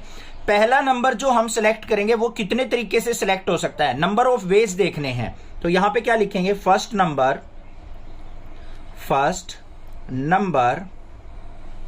Is selected by 6 ways. कितने तरीकों से सिलेक्ट किया जा सकता है? 6 वेज से सिलेक्ट किया जा सकता है। और सेकंड नंबर कितने से हो सकता है? जल्दी बता दो। परमुटेशन कॉम्बिनेशन में हमने क्लास 11th में सीखा था। अब ये सोचते हैं क्लास 11th पढ़ के नहीं आते हैं सर, कहां यूज होने वाला है क्लास 11th का? तो यहां पे यूज हो रहा है, देखो ध्यान से। सेकंड नंबर जो सिलेक्ट होगा हमारा इज सिलेक्टेड बाय कितने नंबर ऑफ वेज? मैं ब्लैंक छोड़ रहा हूं, ध्यान से समझो। आपने क्या किया है, यहां पे कोई भी एक नंबर पिक कर लिया। मान लिया आपने यहां से 6 पिक कर लिया। 6 तरीके थे यहां पे एक नंबर सेलेक्ट करने के, 6 में से कोई भी नंबर सेलेक्ट हो सकता है, ये पिक कर लिया। विदाउट रिप्लेसमेंट का है, मतलब 6 बाहर निकल गया तो भाई बाहर निकल चुका वो।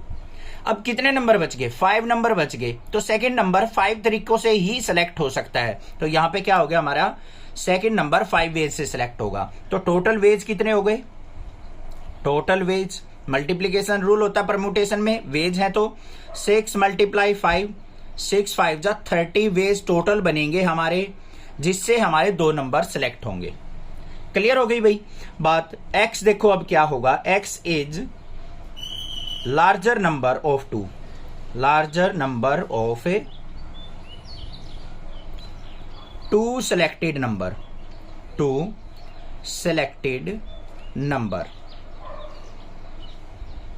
ठीक है भाई, कोई दिक्कत नहीं हो सकती यहां पे।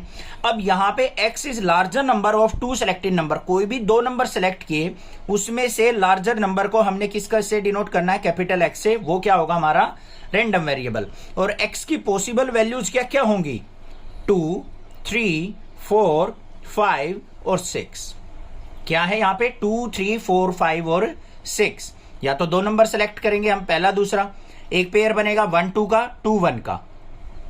या फिर हमने क्या कर लिया यहां पे 1 2 3 का आपस में पेयर बना लिया, 1 2 में से, 2 3 में से, 1 3 में से और 3 2 में से, इस तरीके से। तो वो तीन नंबर्स में से हो गया। 4 नंबर्स में से भी सिलेक्ट हो सकता है, 5 में से भी, 6 में से भी। एक अकेला तो सिलेक्ट होने से रहा, एक अकेला सेलेक्ट करके हम कंपैरिजन किससे करेंगे। तो x जो नंबर होगा larger number of two selected number, वो 2 नंबर्स में से भी हो सकता है, 3 में से भी हो सकता है, 4 में से भी हो सकता है, 5 में से भी और 6 में से भी। समझ में आ गई। तो x की वैल्यू 2 3 4 5 6 पॉसिबल हो सकती है हमारी। 1 क्यों नहीं होगी, क्योंकि 1 नंबर अगर मैं बात करूं, यहां पे इनको छोड़ दूं, मैं कह दूं कि एक नंबर ही सिलेक्ट कर लिया मैंने, तो उसका कंपैरिजन किसके साथ करूंगा मैं कि लार्जर है या स्मॉलर है। तो एक तो हम लेंगे नहीं, 2 नंबर ले सकते हैं भाई। मान लो 2 नंबर ले लिया हमने 1 और 2, इनमें तो कंपैरिजन इजीली कर सकते हैं हम कौन सा बड़ा है। फिर हमने 3 नंबर्स का है, 3 नंबर में से भी आपस में कंपैरिजन करके निकाल सकते हैं बड़ा नंबर। 4 नंबर भी, 5 नंबर भी, 6 नंबर भी। क्लियर हो गई बात या नहीं होगी। अब देख लो यहाँ पे probability of x equal to 2। जब 2 नंबर सेलेक्ट होंगे, 2 नंबर सेलेक्ट होंगे तो क्या होंगे, मैं एक बार करके बता देता हूं। 1 और 2 सेलेक्ट हो सकते हैं या फिर 2 और 1 हो सकते हैं। इस तरीके से पेयर बन सकते हैं, यानी 1 2 का, 2 1 का। पहला नंबर 1 सेलेक्ट हो गया, दूसरा 2 हो गया, या फिर पहला 2 हो सकता है, दूसरा 1 हो सकता है। इस तरीके से इन दोनों में जो प्रोबेबिलिटी बनेगी वो क्या बनेगी, 2 पेयर बने हैं तो 2 बाय टोटल कितने नंबर ऑफ वेज थे 30, तो कितनी प्रोबेबिलिटी आ गई बच्चों 1/15।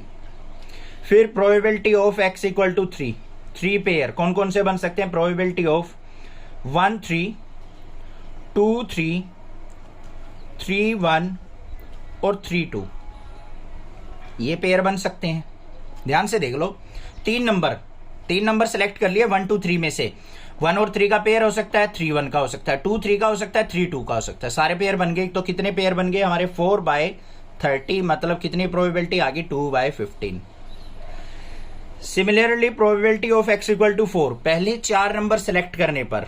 अब सारे के सारे मैं लिखूं यहाँ पे तो भाई बड़ा सा क्वेश्चन हो जाएगा, चलो लिख देता हूं, नहीं तो आप ये कहोगे सर समझ में नहीं आ रहा। 1 4 हो गया, 2 4 हो गया, 3 4 हो गया, फिर 4 1 हो गया, 4 2 हो गया और 4 3 हो गया। इस तरीके से पेयर बनाते चले जाओ। कितने नंबर हो गए 1 2 3 4 5 6, 6/30, मतलब क्या प्रोबेबिलिटी आ गई 1/5। यही आ गई ना, 6 5 जा 30 होती है, हाँ 1/5 आ गई। क्लियर बात। फिर probability of x equal to 5, पहले 5 नंबर सेलेक्ट करो, उसमें क्या हो जाएगी देख लेना। यहाँ पे ये 6 आए हैं, ये 4 थे, ये 6 आए हैं, फिर 8 आएंगे। 1 5 2 5 3 5 4 5 6 5, और 6 5 नहीं, यहाँ पे 1 5 2 5 3 5 4 5 5 4, फिर 5 3 5 2 5 1, 8 नंबर हो जाएंगे टोटल। और क्या हो जाएगी प्रोबेबिलिटी 8/30, मतलब कितनी आ गई यहाँ पे 4/15। फिर probability of x equal to 6, 6 number select हो जाए, 6 के 6 में कितने हो जाएंगे यहाँ पे पेयर, ये 8 हो गए तो फिर 10 बन जाएंगे। क्या कैसे बनेंगे यहाँ पे 1 6 2 6, 1 2 ऐसे लिख के दिखा दिए मैंने, यहाँ पे 1 5 2 5, इस तरीके से। तो ये हो जाएंगे हमारे 10/30, तो मतलब क्या आ गई 1/3 प्रोबेबिलिटी। अब हमने मीन फाइंड आउट करना है, तो उसके लिए हमें एक टेबल ड्रॉ करनी पड़ेगी भाई। एक टेबल बना लेते हैं जिससे इजी रहता है हमारा x, और यहाँ पे क्या आती है प्रोबेबिलिटी ऑफ x की पॉसिबल वैल्यूज क्या क्या है बच्चों, 2 है, 3 है, 4 है, 5 है और 6 है। इनकी प्रोबेबिलिटी देखो, 2 की प्रोबेबिलिटी क्या थी 1/15, 3 की प्रोबेबिलिटी 2/15, इसकी 4 की प्रोबेबिलिटी 1/5, फिर 4/15 और फिर 1/3। अब यहां पे हमें expectation of x find out करनी है, तो पहले क्या लिखेंगे फॉर्मूला सिग्मा। यहां पे क्या होता है xi into P of xi। इनके आपस में मल्टीप्लीकेशन कर दो, डायरेक्ट लिख रहा हूं भाई, 2 की 1/15 से मल्टीप्लाई करके क्या हो गया 2/15, फिर प्लस में 3 की इससे मल्टीप्लाई करेंगे 3 2 जा 6/15, प्लस में 4/5, प्लस में 5 4 जा 20/15, फिर प्लस में 6 1 जा 6/3। क्लियर हो गई बात। इसका एलसीएम ले लेते हैं, एलसीएम आ गया 15, 15 से 15 कैंसिल 2 आ गया, ये 6 आ गया, 5 3 जा 15, 3 4 जा 12 आ गया, 15 से 15 कट गया 20 आ गया, 3 5 जा 15, 5 6 जा 30 आ गया। ऊपर देखो वैल्यू क्या आ गई यहाँ पे 30 20 क्या हो गया बच्चों 50, 62, 68 और 2 70/15। कट कर लो भाई, कितने पे कट हो रहा है 5 पे, 5 3 जा 15, 5 14 जा, तो आंसर क्या आ गया मेरे पास 14/3 क्या आ गया, आंसर आ गया मेरा। Let x denote the sum of the numbers obtain when 2 fair dice are rolled. यहाँ पे क्या कहा है, x किसको डिनोट कर रहा है, सम ऑफ नंबर को डिनोट कर रहा है जब 2 फेयर डाइस आर रोल्ड, जब 2 डाइस को रोल किया जाता है। Find the variance and standard deviation of x। Important question है, ध्यान से समझना, क्लियर हो जाएगा स्टैंडर्ड डेविएशन वेरिएंस किस तरीके से फाइंड आउट किया जाता है। बिल्कुल सिंपल क्वेश्चन दे रखा है। वैसे तो क्या है, x रैंडम वेरिएबल है जो 2 डाइस के ऊपर नंबर आएंगे उसके सम को डिनोट कर रहा है। अब देखो पहली डाइस हमने रोल की, उस पे मान लो 1 आ गया, दूसरी डाई भी रोल की, उस पे भी मान लो 1 आ गया। मिनिमम सम क्या हो सकता है 2 डाइस का, वो सोच लो 2 हो सकता है, क्योंकि पहली पे भी 1 आ गया, दूसरी पे भी 1 आ गया, तो 1 + 1 क्या हो गया 2 आ गया। मतलब मिनिमम सम हमारा 2 हो सकता है। और मैक्सिमम सम कहां तक जा सकता है बच्चों, पहली डाइस पे भी 6 आ गया, दूसरी डाइस पे भी 6 आ गया, 6 और 6 12 तक जा सकता है। तो 2 से लेके 12 तक हमारी क्या होंगी, रैंडम वेरिएबल की पॉसिबल वैल्यूज होंगी। तो यहां पे क्या लिखेंगे हम, x denote sum of number obtained on 2 dice, obtained on 2 dice। और पॉसिबल वैल्यू क्या हो जाएंगी, लिख देंगे यहां पे, सम 2 से लेके 2 3 4 5 6 7 8 9 10 11 12, ये हमारा पॉसिबल सम हो सकता है सभी नंबर्स का। अब सैंपल स्पेस क्या होंगे, टोटल सैंपल स्पेस कितने होंगे बच्चों 36। 2 बार डाइस को रोल किया है तो 6 × 6 36 सैंपल स्पेस होंगे। अब पहला केस आता है प्रोबेबिलिटी ऑफ x = 2। जब हमारा सम क्या आएगा 2 सम आएगा, इसका मतलब पहली डाइस पे भी 1 आया है, दूसरी डाइस पे भी 1 आया है, तो प्रोबेबिलिटी क्या होगी 1/36। फिर प्रोबेबिलिटी ऑफ x = 3, सम 3 आना चाहिए, तो कौन कौन से पेयर हो सकते हैं मैं यहां पे समझा रहा हूं एक बार, 1 2 हो सकता है और 2 1 हो सकता है। ऐसे होगा या नहीं, 2 पेयर बनेंगे जिसमें सम हमारा 3 आएगा, तो प्रोबेबिलिटी क्या होगी 2/36, मतलब 1/18 आ गई बच्चों। फिर प्रोबेबिलिटी ऑफ x = 4, मतलब सम हमारा 4 आना चाहिए। केस बना के दिखा देता हूं क्या होंगे, 1 3 3 1 और एक के पेयर बनेगा 2 2। ये मत सोचना पहले पे 2 आ गया दूसरी पे 2, फिर इसको रिवर्स भी ले सर 2 2, वो एक ही बात हुई, तो इसको हम एक ही बार लेंगे। तो कितने हो गए यहाँ पे केस 3 3/36, मतलब कितना आ गया। एक काम करो, इसको सिंपल रखने के लिए आप इसको 36 ही रहने दो, कट मत करो, कैलकुलेशन इजी रहेगी। ये 2/36 ही रखो, इसको कट करेंगे थोड़ी सी कैलकुलेशन डिफिकल्ट हो जाएगी वेरिएंस और स्टैंडर्ड डेविएशन निकालते टाइम। इनको ऐसे ही रखो बेस में 36। प्रोबेबिलिटी ऑफ x = 5, सम जब 5 आएगा तो क्या हो जाएंगे पेयर, यहां पे हमारे आ जाएंगे 1 4 4 1, फिर 2 3 3 2, मतलब क्या आ गई यहां पे 4 केसेस आ गए, 4/36 आ गए। समझ में आ गई भाई बात। फिर प्रोबेबिलिटी ऑफ x = 6 सम आने की, कौन कौन से केस बन जाएंगे, चलो ये भी लिख के दिखा देते हैं, 1 5 5 1 2 4 4 2 और 3 3। ये हमारे पास क्या बन गए टोटल केस, तो कितने हो गए ये 5 केस, तो 5/36 आ गई। फिर ऐसे ही प्रोबेबिलिटी ऑफ x = 7, ज्यादा टाइम वेस्ट नहीं करेंगे भाई क्वेश्चन पे, ठीक है। इसके पेयर देखेंगे तो क्या हो जाएगा 1 6 6 1 3 4 4 3, इस तरीके से करेंगे 5 2 2 5, तो टोटल केस हो जाएंगे हमारे पास 6, तो 6/36 आ जाएगी। फिर प्रोबेबिलिटी ऑफ x = 8, सम 8 आए, उसके हमारे पास केस क्या बन जाएंगे, 2662, 3553 और 44। एक कम हो जाएगा, अब यहां से डिक्रीज होने स्टार्ट हो जाएंगे। लिख देता हूं ये वाले 2662, 3553 और 44, यही केस बनेंगे। कितने बन गए, 5, तो 5/36 आ जाएगा। ऐसे ही probability of x equal to 9 sum आने का, 9 क्या आएगा, 5445, ये हो गया हमारा 6336। 4 केस बनेंगे हमारे, 6336।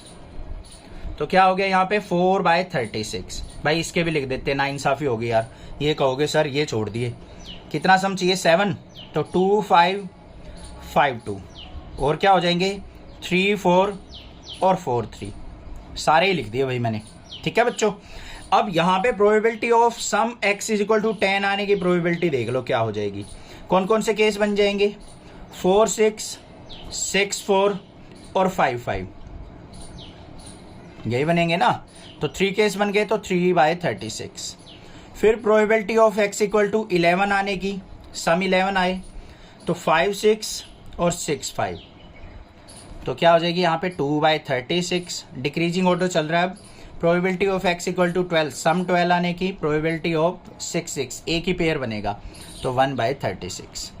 बन गई या नहीं बन गई। अब हमें क्या निकालना है बच्चों, यहाँ पे आपको वेरिएंस और स्टैंडर्ड डेविएशन फाइंड आउट करना है। क्या क्या फाइंड आउट करना है, वेरिएंस और स्टैंडर्ड डेविएशन। अब इसके आपके पास 2 फॉर्मूले हैं, 2 फॉर्मूले में से आप कोई भी यूज कर सकते हो। एक तो फॉर्मूला होता है हमारा वेरिएंस ऑफ एक्स, वो फॉर्मूला मैं लिख के दिखा रहा हूं यहाँ पे, समेशन xi माइनस म्यू इसका square into P of xi। xi का मतलब क्या है, x की वैल्यू 2, एक बार 2 लेनी है, फिर 3 लेनी, 4, 5, 6, 7, 8, 9, 10 अप टू 12 तक लेनी है। माइनस में म्यू क्या है हमारा, पहले आपको इस सारे डाटा का मीन निकालना पड़ेगा। तो पहले जैसे मान लो मीन आ गया, इसका 7 आएगा, मुझे तो पता है, बहुत बार क्वेश्चन सोल्व कर रखे हैं। पहले आपको करना क्या पड़ेगा, 2 माइनस 7 का स्क्वायर इंटू पी एक्स आई की वैल्यू। फिर आपको क्या करना पड़ेगा, प्लस में 3 इंटू 7 का स्क्वायर, फिर 4 माइनस 7 का स्क्वायर, फिर 5 माइनस 7 का स्क्वायर, 6 माइनस 7 का स्क्वायर। मतलब इस तरीके से कैलकुलेशन चलेगी। दूसरा तरीका क्या है वेरिएंस निकालने का, वेरिएंस ऑफ एक्स। 2 फॉर्मूले बता रहा हूं मैं, दोनों में से आप कोई भी यूज कर सकते हो। सिग्मा या फिर summation P I X I का स्क्वायर माइनस में समेशन पी आई एक्स आई इसका पूरे का स्क्वायर। ये फॉर्मूला भी यूज कर सकते हो, ये भी कर सकते हो। मैं इस फॉर्मूले से करके चलूंगा क्वेश्चन को, क्योंकि ये थोड़ा सा इजी पड़ता है, ये थोड़ी सी कैलकुलेशन थोड़ी सी डिफिकल्ट पड़ जाती है। बाकी इससे भी कर सकते हो, कोई प्रॉब्लम की बात नहीं है, दोनों से आंसर सेम ही आने वाला आपका। ठीक है भाई, चलो देखते हैं क्वेश्चन। मैंने यहाँ पे क्या कर ली, नेक्स्ट पेज पे वैल्यूज लिख ली। एक्स की पॉसिबल वैल्यूज क्या थी, 2 से लेके 12 तक, उनकी कोरस्पॉन्डिंग प्रोबेबिलिटी जो भी आई है वो लिख ली मैंने। अब फॉर्मूले पे नजर डालो भाई, हमें क्या चाहिए, एक्स आई का स्क्वायर भी चाहिए, पी आई एक्स आई की मल्टीप्लीकेशन भी चाहिए। तो हम यहाँ पे दोनों चीजें निकाल लेते हैं। पहले हम क्या निकाल लेते हैं, स्क्वायर चाहिएगा, तो एक्स का स्क्वायर लिख लो। एक्स का स्क्वायर क्या हो जाएगा, 2 का स्क्वायर 4, 9 हो गया, 4 का स्क्वायर हमारा 16 हो गया, 25 हो गया, 36, 49, 8 का 64, 81, 100, 11 का क्या हो जाएगा हमारा, 11 का हमारा 121, 12 का 144। लिख दिए भाई सारे। उसके बाद हमें क्या चाहिए, हमें चाहिए पी और एक्स की मल्टीप्लाई, पी आई एक्स आई चाहिएगी ना फॉर्मूले में, ध्यान से देखो, पी आई एक्स आई। तो पी आई एक्स आई निकाल लेते हैं अब पी आई एक्स आई इन दोनों की मल्टीप्लाई, ये क्या आ जाएगी मेरे पास, 2/36, 3 2 जा 6/36, 4 3 जा 12/36, फिर 20/36, फिर 30/36, 7 6 जा 42/36, 8 5 जा 40/36, 9 4 जा 36 ओ भाई हाँ ठीक है 36/36, 10 3 जा 30/36, 11 2 जा 22/36 और 12 1 जा 12/36। बिल्कुल ठीक है, आ गई भाई हमारे पास, कोई दिक्कत नहीं होनी चाहिए, कोई भी प्रॉब्लम नहीं है यहाँ पे। क्लियर, कुछ गड़बड़ तो नहीं हो गई हमारी, ठीक है। लास्ट वैल्यू रह गई हमारी पी आई एक्स आई का स्क्वायर, मतलब ये एक्स का स्क्वायर था, और इसकी मल्टीप्लीकेशन रह गई। ये क्या आ जाएगी, सिंपल सी मल्टीप्लीकेशन आएगी ये भी, 4/36, 9 2 जा 18/36, इन दोनों की मल्टीप्लाई कर रहा हूँ, ठीक है। और फिर 12 3 जा 36/36, गड़बड़ तो नहीं कर दी, नहीं 16 3 जा, ध्यान से करना भाई, गड़बड़ हो जाती है कई बार, 48/36, 25 की 4 से करेंगे तो 100/36, फिर आएगी 180/36, 49 की 6 से करेंगे 294/36, फिर 320/36, फिर 324/36, फिर 300/36 और 242/36 और 144/36। ये सारी कैलकुलेशन आ गई। अब वैल्यूज पुट कर लो भाई। क्या था हमारा फॉर्मूला वेरिएंस का, variance of x equal to summation P I X I का स्क्वायर माइनस में summation P I X I इस पूरे का स्क्वायर। अब ध्यान से देखो भाई, पी आई एक्स आई का स्क्वायर ये रहा, इसका सम देखना है। ऊपर वाले न्यूमरेटर का सम कर लो। न्यूमरेटर का अगर मैं सारा का सम करूंगा तो 1974 आ जाएगा, नीचे हमारा 36 ही रहेगा। तो ये आ गया मेरे पास, क्या आ गया, ये वैल्यू आ गई 1974/36 माइनस में पी आई एक्स आई का स्क्वायर। पी आई एक्स आई की मल्टीप्लीकेशन ये थी, न्यूमरेटर का सम कर लो। न्यूमरेटर का सम करेंगे तो 252/36 आ जाएगा। तो यहाँ पे क्या आ जाएगा, 252/36 का स्क्वायर। सिंप्लीफाई कर लो इसको। यहाँ पे 36 को इससे कट करेंगे, 2 से कट हो रहा है, 2 18 जा, और ये 2 से कट होगा तो 2 9 जा, 2987 आ गया। तो 29 मतलब 987 अपॉन में 18 माइनस में 36 से इससे कट करेंगे 7 आ जाएगा। 7 का स्क्वायर क्या हो गया, 49। सिंप्लीफाई कर लो, इसके अपॉन में 1 मान के एलसीएम आ गया 18, तो 987 माइनस में 49 की 18 की मल्टीप्लाई 882 होगी। तो ये क्या आ गया मेरे पास, 105/18। कट रहा है ये किसी से, हाँ भाई 3 से कट रहा है, 3 6 जा 18, 3 3 जा 9 हो गया मेरा, 3 5 जा 35/6 आ गया। अब ये तो आ गया मेरे पास वेरिएंस। इसको पॉइंट में भी निकालना चाहो तो 6 से कट करो इसको, 6 5 जा 35.8 और 3, क्या आ गया मेरे पास वेरिएंस 5.83। अब स्टैंडर्ड डेविएशन निकालना है हमें, तो स्टैंडर्ड डेविएशन क्या होगा, x इक्वल टू 5.83 का अंडर रूट सिग्मा। तो ये क्या आ गया 5.83 का 2.4 के नियर अबाउट होगा। यहाँ पे लिख देंगे हम नियरली, राउंड ऑफ करके लिखा है 5.83 का 2.39 समथिंग आएगा, उसको राउंड ऑफ करके 2.4 लिख दिया। ये आंसर आ गया मेरा। क्लियर हो गई बात। बाकी दूसरे फॉर्मूले से भी ट्राई कर सकते हो, इसमें कैलकुलेशन थोड़ी सी ज्यादा डिफिकल्ट लगे तो आप इस फॉर्मूले का यूज करके भी कर सकते हो। इसमें आपको क्या करना है, एक बार मैं थोड़ा सा हिंट दे देता हूं आपको, ठीक है बच्चों।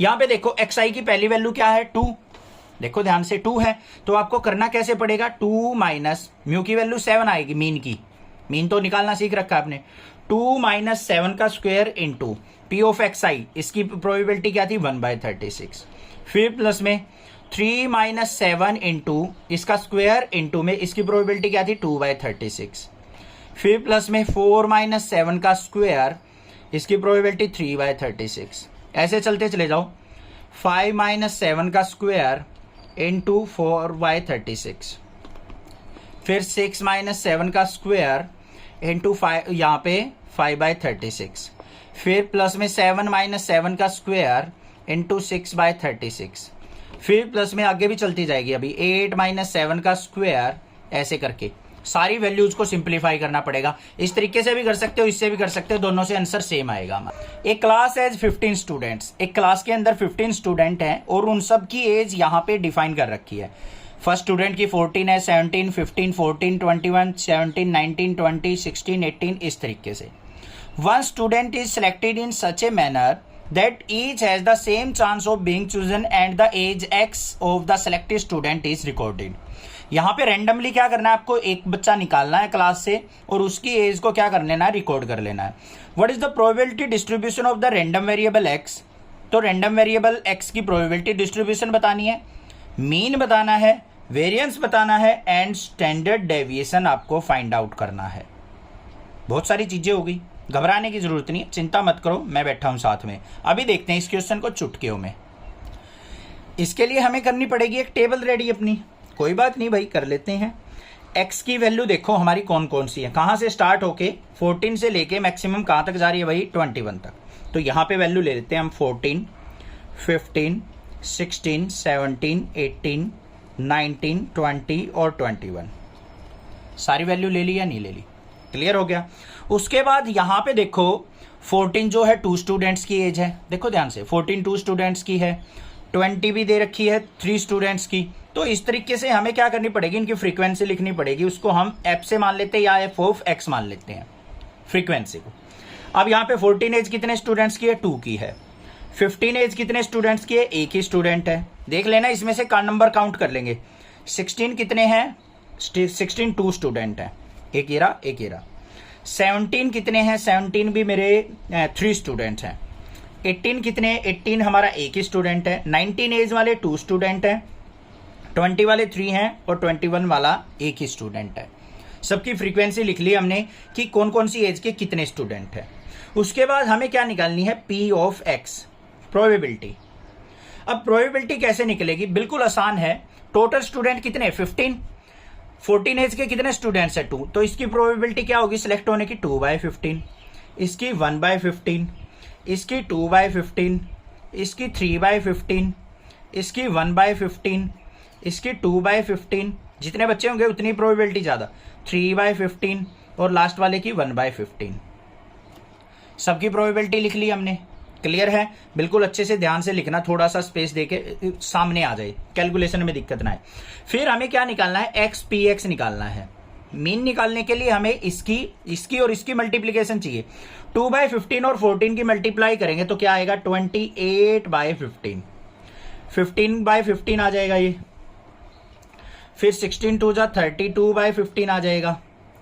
17 3 जा 51/15 आएगा।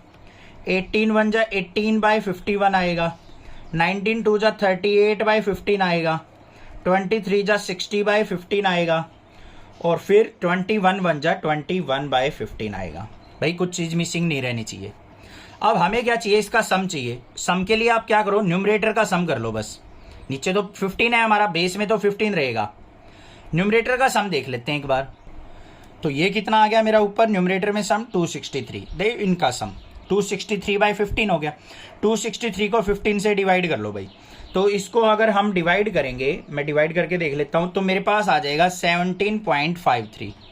ये क्या आ गया मेरे पास, मीन आ गया। लिख भी दो, मीन आ गया भाई, मीन आ गया हमारे पास। अब हमें क्या चाहिए, हमें स्टैंडर्ड डेविएशन और वेरिएंस भी निकालना है। उसके लिए हमें क्या चाहिए, यहाँ पे x² की px से मल्टीप्लीकेशन चाहिए, क्योंकि फॉर्मूले में यूज होती है। x², x यहाँ पे है मेरा, 14 का स्क्वायर करके इससे मल्टीप्लाई करूंगा। 14 का स्क्वायर क्या होता है, 196 की 2 से करेंगे तो हमारा क्या हो जाएगा, 392। तो 392/15, 15 का 225, 225 की 15 से करके इससे 1/15 से करेंगे तो यहाँ पे क्या आ जाएगा, 225/15। यहाँ पे 16 का स्क्वायर करेंगे, 16 का स्क्वायर करके 2 से मल्टीप्लाई करेंगे तो 512/15 आ जाएगा। 17 का स्क्वायर करके 3 से मल्टीप्लाई करेंगे तो ये मेरे पास क्या आ जाएगा, 867/15 आ गया। 18 का स्क्वायर करके 1 से मल्टीप्लाई करेंगे तो क्या आ गया, 324 आता है, तो 324/15 आ गया। 19 का स्क्वायर करके 2 से करेंगे तो मेरे पास क्या आ गया, 722 आ गया बाय 15। 20 का स्क्वायर 400 होता है, 400 की 3 से मल्टीप्लाई की तो 1200/15 आ गया। 21 का स्क्वायर करके 1 से करेंगे तो मेरे पास 441 होता है, तो 441/15 आ गया भाई। इसका भी सम निकाल लेते हैं हम। इन सभी का सम करेंगे तो मेरे पास क्या आ जाएगा, इन सभी का सम देख लेता हूं एक बार। मेरे पास सम आ गया इसका 4683 डिवाइड बाय, सबके नीचे डिवाइड बाय 15 है तो 15 आ गया। वैल्यू आ गई। इसको भी कैलकुलेट करना चाहो यहीं पे कैलकुलेट कर लो। ये कितनी आ जाएगी मेरे पास, 312.20। अब फॉर्मूला आ जाओ यहाँ पे, वेरिएंस ऑफ x का फॉर्मूला क्या लगाएंगे हम, समेशन x² px माइनस में समेशन यहाँ पे x px इस कंप्लीट का स्क्वायर, जो पिछले क्वेश्चन में किया था, सिंपल है। यहाँ पे x² px, इसका सम कितना है बच्चों हमारे पास, 312.20। माइनस में एक्स पी एक्स क्या आया था हमारा मीन, ये रहा 17.53, तो 17.53 का हम क्या कर लेंगे यहाँ पे स्क्वायर, तो क्या आ गया मेरे पास 312.20 माइनस में 17.53 की 2 टाइम्स मल्टीप्लाई कर लो, ये आ गई मेरे पास 307.30। सब्ट्रैक्ट कर लेते हैं इसको तो देखते हैं क्या आता है, तो ये मेरे पास आ गया 4.9। बुक में 4.89 भी हो सकता है ऐसे, ठीक है। ये राउंड ऑफ हो जाएगा क्योंकि यहाँ पे 5 से बड़ी डिजिट है, इसमें राउंड ऑफ करेंगे तो एक इंक्रीज हो जाएगा, ये 4.9 के इक्वल है। कहीं ये लिखने लग जाओ सर आंसर गलत। अब इसका हमें निकालना है स्टैंडर्ड डेविएशन। स्टैंडर्ड डेविएशन क्या होता है, under root of variance of x, तो क्या हो जाएगा यहाँ पे अंडर रूट 4.9। 4.9 का रूट देखते हैं तो ये आ जाएगा मेरे पास 2.21, ये आंसर हो गया मेरा।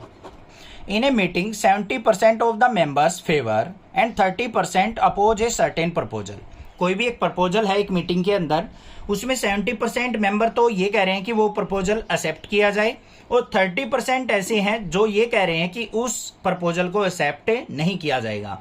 ए member is selected at random and we take x equal to 0 if he opposed, x equal to 1 if he is in favour, find expectation of x and variance of x। भाई यहाँ पे हमें x की value दे दी है, x is equal to 0 पे क्या होगा oppose कर रहा होगा, x इक्वल टू 1 पे फेवर कर रहा होगा, तो एक्सपेक्टेशन एफ x निकालनी है और वेरिएंस ऑफ x निकालना है। तो भाई देख लेते हैं यहाँ पे, सबसे पहले देखो probability of x equal to 0। x equal to 0 का मतलब क्या है, अपोज कर रहा है, तो यहाँ पे क्या लिखेंगे प्रोबेबिलिटी ऑफ अपोज किसके इक्वल हो जाएगी, 30% है। 30% का मतलब क्या है बच्चों, 30/100, 0 से 0 कट गई तो ये क्या आ गया 0.3 वैल्यू आ गई। फिर probability of x equal to 1, उसने दे रखा है x इक्वल टू 1 होगा तो फेवर होगा, तो यहाँ पे फेवर की प्रोबेबिलिटी देख लेते हैं, प्रोबेबिलिटी ऑफ फेवर्स 70% है, मतलब 70/100 हो गया, 0 से 0 कैंसिल तो क्या आ गया 0.7 आ गया। बात क्लियर। अब हमें मीन निकालना है, मतलब एक्सपेक्टेशन ऑफ x निकालनी है, किसके इक्वल होगी, summation xi p of xi, यही तो होगी। तो 0 की मल्टीप्लाई 0.3 से, तो 0 मल्टीप्लाई 0.3 प्लस में 1 की मल्टीप्लाई 0.7 से, यही तो होती है। टेबल बना लो एक तरीके से अगर कुछ कंफ्यूजन हो रही है तो x p x, x की वैल्यू 0 और 1 पॉसिबल है, 0 की प्रोबेबिलिटी 0.3 है, इसकी 0.7 है, बस इसकी इससे मल्टीप्लाई इसकी इससे सम कर दिया, ये 0 हो गया और यहाँ पे 1 की 0.7 से करेंगे तो 0.7 आ गया, तो हमारा मीन आ गया 0.7। समझ में आ गया बच्चों, कोई दिक्कत नहीं होनी चाहिए। अब हमें वेरिएंस निकालना है, वेरिएंस के लिए हमें क्या चाहिए, e ऑफ x का स्क्वायर चाहिए, यही तो होता है। इज इक्वल टू किसके होगा, समेशन xi का स्क्वायर माइनस में p ऑफ xi, तो ये किसके इक्वल होगा हमारा, xi का स्क्वायर, xi की पहली वैल्यू क्या है 0, 0 का स्क्वायर मल्टीप्लाई 0.3, यहाँ पे माइनस नहीं पॉइंट आता है, मल्टीप्लीकेशन आती है। फिर हमारे पास क्या आएगा प्लस में 1 का स्क्वायर मल्टीप्लाई 0.7, तो ये वैल्यू भी कैलकुलेट होके क्या आ गई 0.7 आ गई। ठीक है, अब वेरिएंस का फॉर्मूला लगा दो यहाँ पे, वेरिएंस ऑफ x, जो सेकंड वाला फॉर्मूला बताया था मैंने, एक्सपेक्टेशन ऑफ x का स्क्वायर माइनस में एक्सपेक्टेशन ऑफ x का whole square. Expectation of x square क्या आई है 0.7 माइनस में 0.7 का होल स्क्वायर, तो क्या आ गया आंसर हमारे पास 0.7 माइनस में 0.7 का स्क्वायर करेंगे 0.49, इसको सब्ट्रैक्ट कर लो तो कितना आ गया 0.21 आंसर आ गया। The mean of the number obtained on throwing a die having return 1 on 3 face, 2 on 2 face and 5 on 1 face. यहाँ पे देखो डाई कैसे तैयार की है, अपने आप से तैयार कर रखी है, उसके 3 फेस पे तो 1 लिखा हुआ है, 2 फेसेस पे 2 लिखा हुआ है और एक फेस पे उसका 5 लिखा हुआ है। तो हमें क्या निकालना है, मीन निकालना है number obtained on throwing a die का। ठीक है भाई, अब यहाँ पे देखो हमारा क्या है, एक्स से रैंडम वेरिएबल मान लेते हैं हम, let x random variable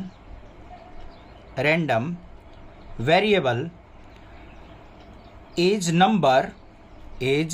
number on a die.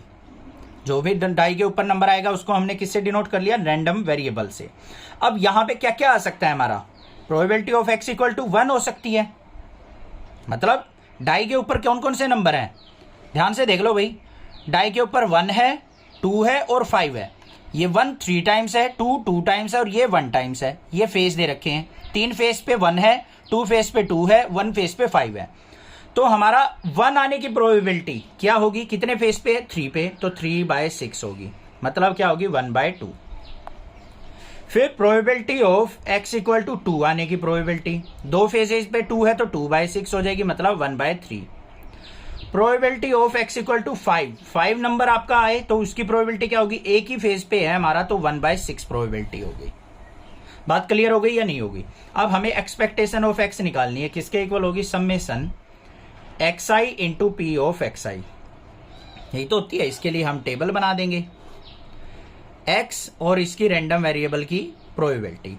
x की पॉसिबल वैल्यू क्या है, 1 2 और 5।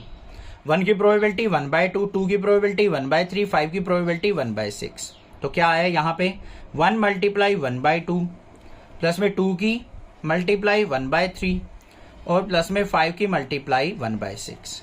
सिंप्लीफाई कर लो इसको, ये क्या आ गया मेरे पास, 1/2 प्लस में 2/3 प्लस में 5/6। एलसीएम कितना है बच्चों, 6। 2 3 जा 6, 3 1 जा 3, ये 4 और ये 5, 5 और 4 9 और 3 12/6, तो 6 2 जा 12। तो एक्सपेक्टेशन जो आ गई मेरी वो क्या आ गई, 2 आ गई। मतलब मीन ऑफ द डेटा जो आया है वो हमारे पास 2 आ गया। तो आंसर देख लेना इसका कौन सा आंसर ठीक है, B option is the correct option. बात समझ में आ गई, क्लियर है क्वेश्चन, कोई दिक्कत नहीं होनी चाहिए। Class 8th 9th 10th 11th के बच्चों को भी प्लीज नेक्सा क्लासेस के बारे में जरूर बताइए। आपके इस सपोर्ट के लिए मैं आपका दिल से धन्यवाद करूंगा। बहुत ही ज्यादा इंपॉर्टेंट क्वेश्चन है। किस तरीके से करेंगे देखो ध्यान से। Suppose that 2 cards are drawn at random from a deck of card. Total 52 card है, उनमें से 2 कार्ड्स को आपको निकालना है। X be the number of ace obtain. जो एक्स रैंडम वेरिएबल लेना है वो किसके लिए है, एस ऑब्टेन, मतलब इक्का है। Then the value of expectation of X is, इनमें से कौन सी होगी। अब भाई यहां पे हमारे चांसेस क्या हैं वो ध्यान से सुन लो। सबसे पहले एक्स जो है हमारा, x is number for S obtained. अब आपको कितने कार्ड निकालने हैं, 2 कार्ड्स निकालने हैं। तो x की पॉसिबल वैल्यू क्या हो सकती है, डेक में से कार्ड निकालने, एक भी एस ना निकले, एक एस निकलाए, 2 एस निकलाए, यही तो प्रोबेबिलिटी होगी। ये रैंडम वेरिएबल की यही तो पॉसिबल वैल्यू होंगी। या तो हमारा पूरे पैक में से एक भी एस नहीं निकलेगा, या फिर 1 एस निकलेगा, या फिर दोनों के दोनों एस निकलाएंगे। तो हमें इनकी प्रोबेबिलिटी निकालनी है बच्चों। तो इनकी प्रोबेबिलिटी कैसे निकलेगी, सबसे पहले probability of x equal to 0 देख लेते हैं। Probability of x equal to 0 का मतलब क्या है यहां पे वो देखो। मतलब हमारा कोई भी एस कार्ड सेलेक्ट नहीं होगा, मतलब इक्का नहीं निकलेगा।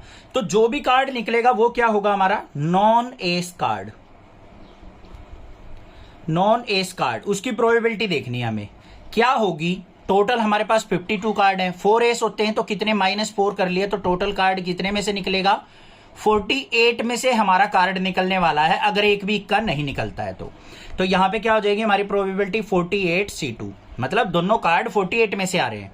तो ये किसके इक्वल हो जाएगा, 48 मल्टीप्लाई 47/2।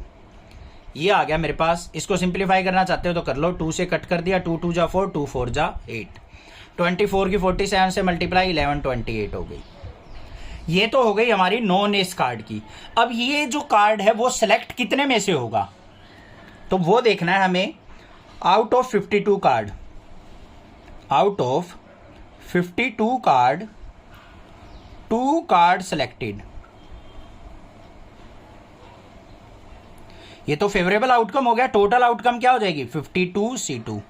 इसको सिंप्लीफाई कर लो तो क्या हो गया, 52 मल्टीप्लाई 51 डिवाइड बाई 2, ये 26 आ गया। 26 की 51 की मल्टीप्लाई 1326 होती है। तो प्रोबेबिलिटी क्या आ गई यहाँ पे, 1128/1326। ये प्रोबेबिलिटी आ गई हमारी नॉन एस कार्ड सिलेक्शन की। अब इसको दोबारा समझो बच्चों, घबराओ मत, चिंता ना करो क्या हो गया क्या नहीं हो गया। सुनो ध्यान से, हमने क्या किया है, x इक्वल टू 0 का मतलब क्या है कि हमारा जो कार्ड निकलेगा ना, पहला जो ताश निकलेगा, कार्ड निकलेगा, वो हमारा एस का नहीं होना चाहिए। अब कार्ड डेक के अंदर 4 एस होते हैं, 4 एस होते हैं, उन 4 को बाहर निकाल लो भाई पहले ही। तो डेक में कितने कार्ड बच गए? 42। 42 में से 2 सेलेक्ट करने, उसकी प्रोबेबिलिटी क्या होगी? 11 28 तरीके हैं जिनमें से 48 कार्ड में से 2 सेलेक्ट हो सकते हैं। अब नीचे अपॉन में टोटल प्रोबेबिलिटी भी आती है। टोटल प्रोबेबिलिटी डेक में कितने कार्ड होते हैं? 52। अब हमारे डेक में तो पूरे कार्ड हैं, बट हमने बस उन 48 कार्ड में से निकलना चाहिए, हमारा वो 4 के अंदर ही रह जाने चाहिए। तो टोटल कार्ड कितने में से सेलेक्ट होंगे? 52/C2 1326 वे में से। मतलब 1326 में से 1128 ऐसे वे हैं जिसमें हमारे 2 कार्ड निकलेंगे और दोनों के दोनों इक्के नहीं होंगे। बात क्लियर? फिर आ जाओ नेक्स्ट पे, probability of x equal to 1 कि मतलब हमारा एक इक्का निकला है, एक इक्का निकल के आना चाहिए हमारा। तो क्या हो जाएगा? x इक्वल टू मतलब 1 में एक बार हमारा इक्का निकलेगा, दूसरी बार इक्का नहीं निकलेगा। तो हमारा क्या हो गया? 4C1, 4 इक्के में से एक इक्का निकल गया। और दूसरा क्या है? बाकी क्या निकलेगा? इक्का नहीं निकलना चाहिए, तो 48C1। ध्यान से देखो, टोटल 52 कार्ड है, उसमें 4 इक्के 48 नॉन एस, ये नॉन एस है, ये एस है, एस को इक्का कहते हैं। एक 2 कार्ड निकालने हमने, एक तो इक्का निकलना चाहिए, एक हमारा नॉन में इसमें से निकलना चाहिए। तो 4C1 ले लेंगे, चारों इक्कों में से कोई भी निकल सकता है। और 48 1 ले लिया C1, मतलब 48 में से कोई भी एक कार्ड निकल सकता है। ये प्रोबेबिलिटी होगी। इसको सिंप्लीफाई कर लो, ये कितने हो गए हमारे यहाँ पे? ये आ गया 4 मल्टीप्लाई ये 48 टू जा, ये 48 आ गया हमारे पास। 48 की 4 की मल्टीप्लाई 192 वे हो गए। तो प्रोबेबिलिटी क्या आ गई हमारी? 192 बाय टोटल प्रोबेबिलिटी क्या? 1326। ये हो गई हमारी probability of x equal to 2 कि दोनों के दोनों कार्ड हमारे क्या निकला है? इक्के। तो 4C2, 4 कार्ड में से ही तो निकलेंगे दोनों इक्के। 48 में तो इक्के हैं ही नहीं, उनको छोड़ दो। तो 4C2 हो गया। 4C2 को सिंप्लीफाई करेंगे तो क्या आ गया हमारे पास? Factorial 4 upon factorial 2 into factorial 2, मतलब कितना आ गया? 6 आ गया। ठीक है, सिंप्लीफाई करेंगे तो इसको 4 इंटू 3 लिख देंगे, 2 से कट करके 6 आ गया। तो प्रोबेबिलिटी क्या आ गई यहाँ पे? 6/1326। ये प्रोबेबिलिटी आ गई हमारी दोनों इक्के निकलने की। अब हमें क्या निकालना है? यहाँ पे एक्सपेक्टेशन ऑफ एक्स निकालनी है। उसके लिए हमें क्या करना पड़ेगा बच्चों? टेबल रेडी करनी पड़ेगी हमारी। यहीं पे कर लेते हैं। X probability of x, x की वैल्यू क्या है हमारी? 0 1 और 2। 0 कार्ड सेलेक्ट होने की प्रोबेबिलिटी क्या थी? 1128/1326। एक इक्का निकले उसकी 192/1326। दोनों इक्के निकला है उसकी क्या थी? 6/1326 आ गई। अब यहां पे मीन एक्सपेक्टेशन ऑफ एक्स निकालने का फॉर्मूला क्या होता है हमारा? Summation xi into P of xi। Multiply कर लो, 0 की इससे मल्टीप्लाई करेंगे 0, प्लस में 1 की इससे मल्टीप्लाई करेंगे 192/1326, और प्लस में 2 की इससे करेंगे 2 6 जा 12/1326। यही तो वैल्यू आएगी। क्लियर है या नहीं है? ठीक है, अब इसका सम देख लो। 192 और 12 कितना हो गया मेरे पास? ये आ गया मेरे पास 204/1326। कट कर लो भाई, किस पे कट हो रहा है? ये हमारा 102 पे कट हो रहा है। 102 पे कट करेंगे तो 2/13 आ गया। तो 2/13 क्या आ गया? मेरा आंसर आ गया। बस ये मीन आ गया। तो 2/13 ऑप्शन कौन सा है हमारा? D option is the correct option. Clear हो गई बात? कोई दिक्कत नहीं है। इसकी इससे मल्टीप्लाई, इसकी इससे वैल्यू कैलकुलेट कर ली। 2/13 हमारा क्या आ गया? मीन। तो इंपॉर्टेंट क्वेश्चन था, ध्यान से करना है। बड़ा तगड़ा क्वेश्चन है ये, एग्जाम में पूछा जाता है, बच्चे छोड़ के जाते हैं और पेपर में जरूर आता है। कोई भी दिक्कत लगे आप मुझसे पूछिए, अदरवाइज चैनल को सब्सक्राइब कीजिए, लाइक कीजिए और शेयर कीजिए। Thank you students for watching next classes video.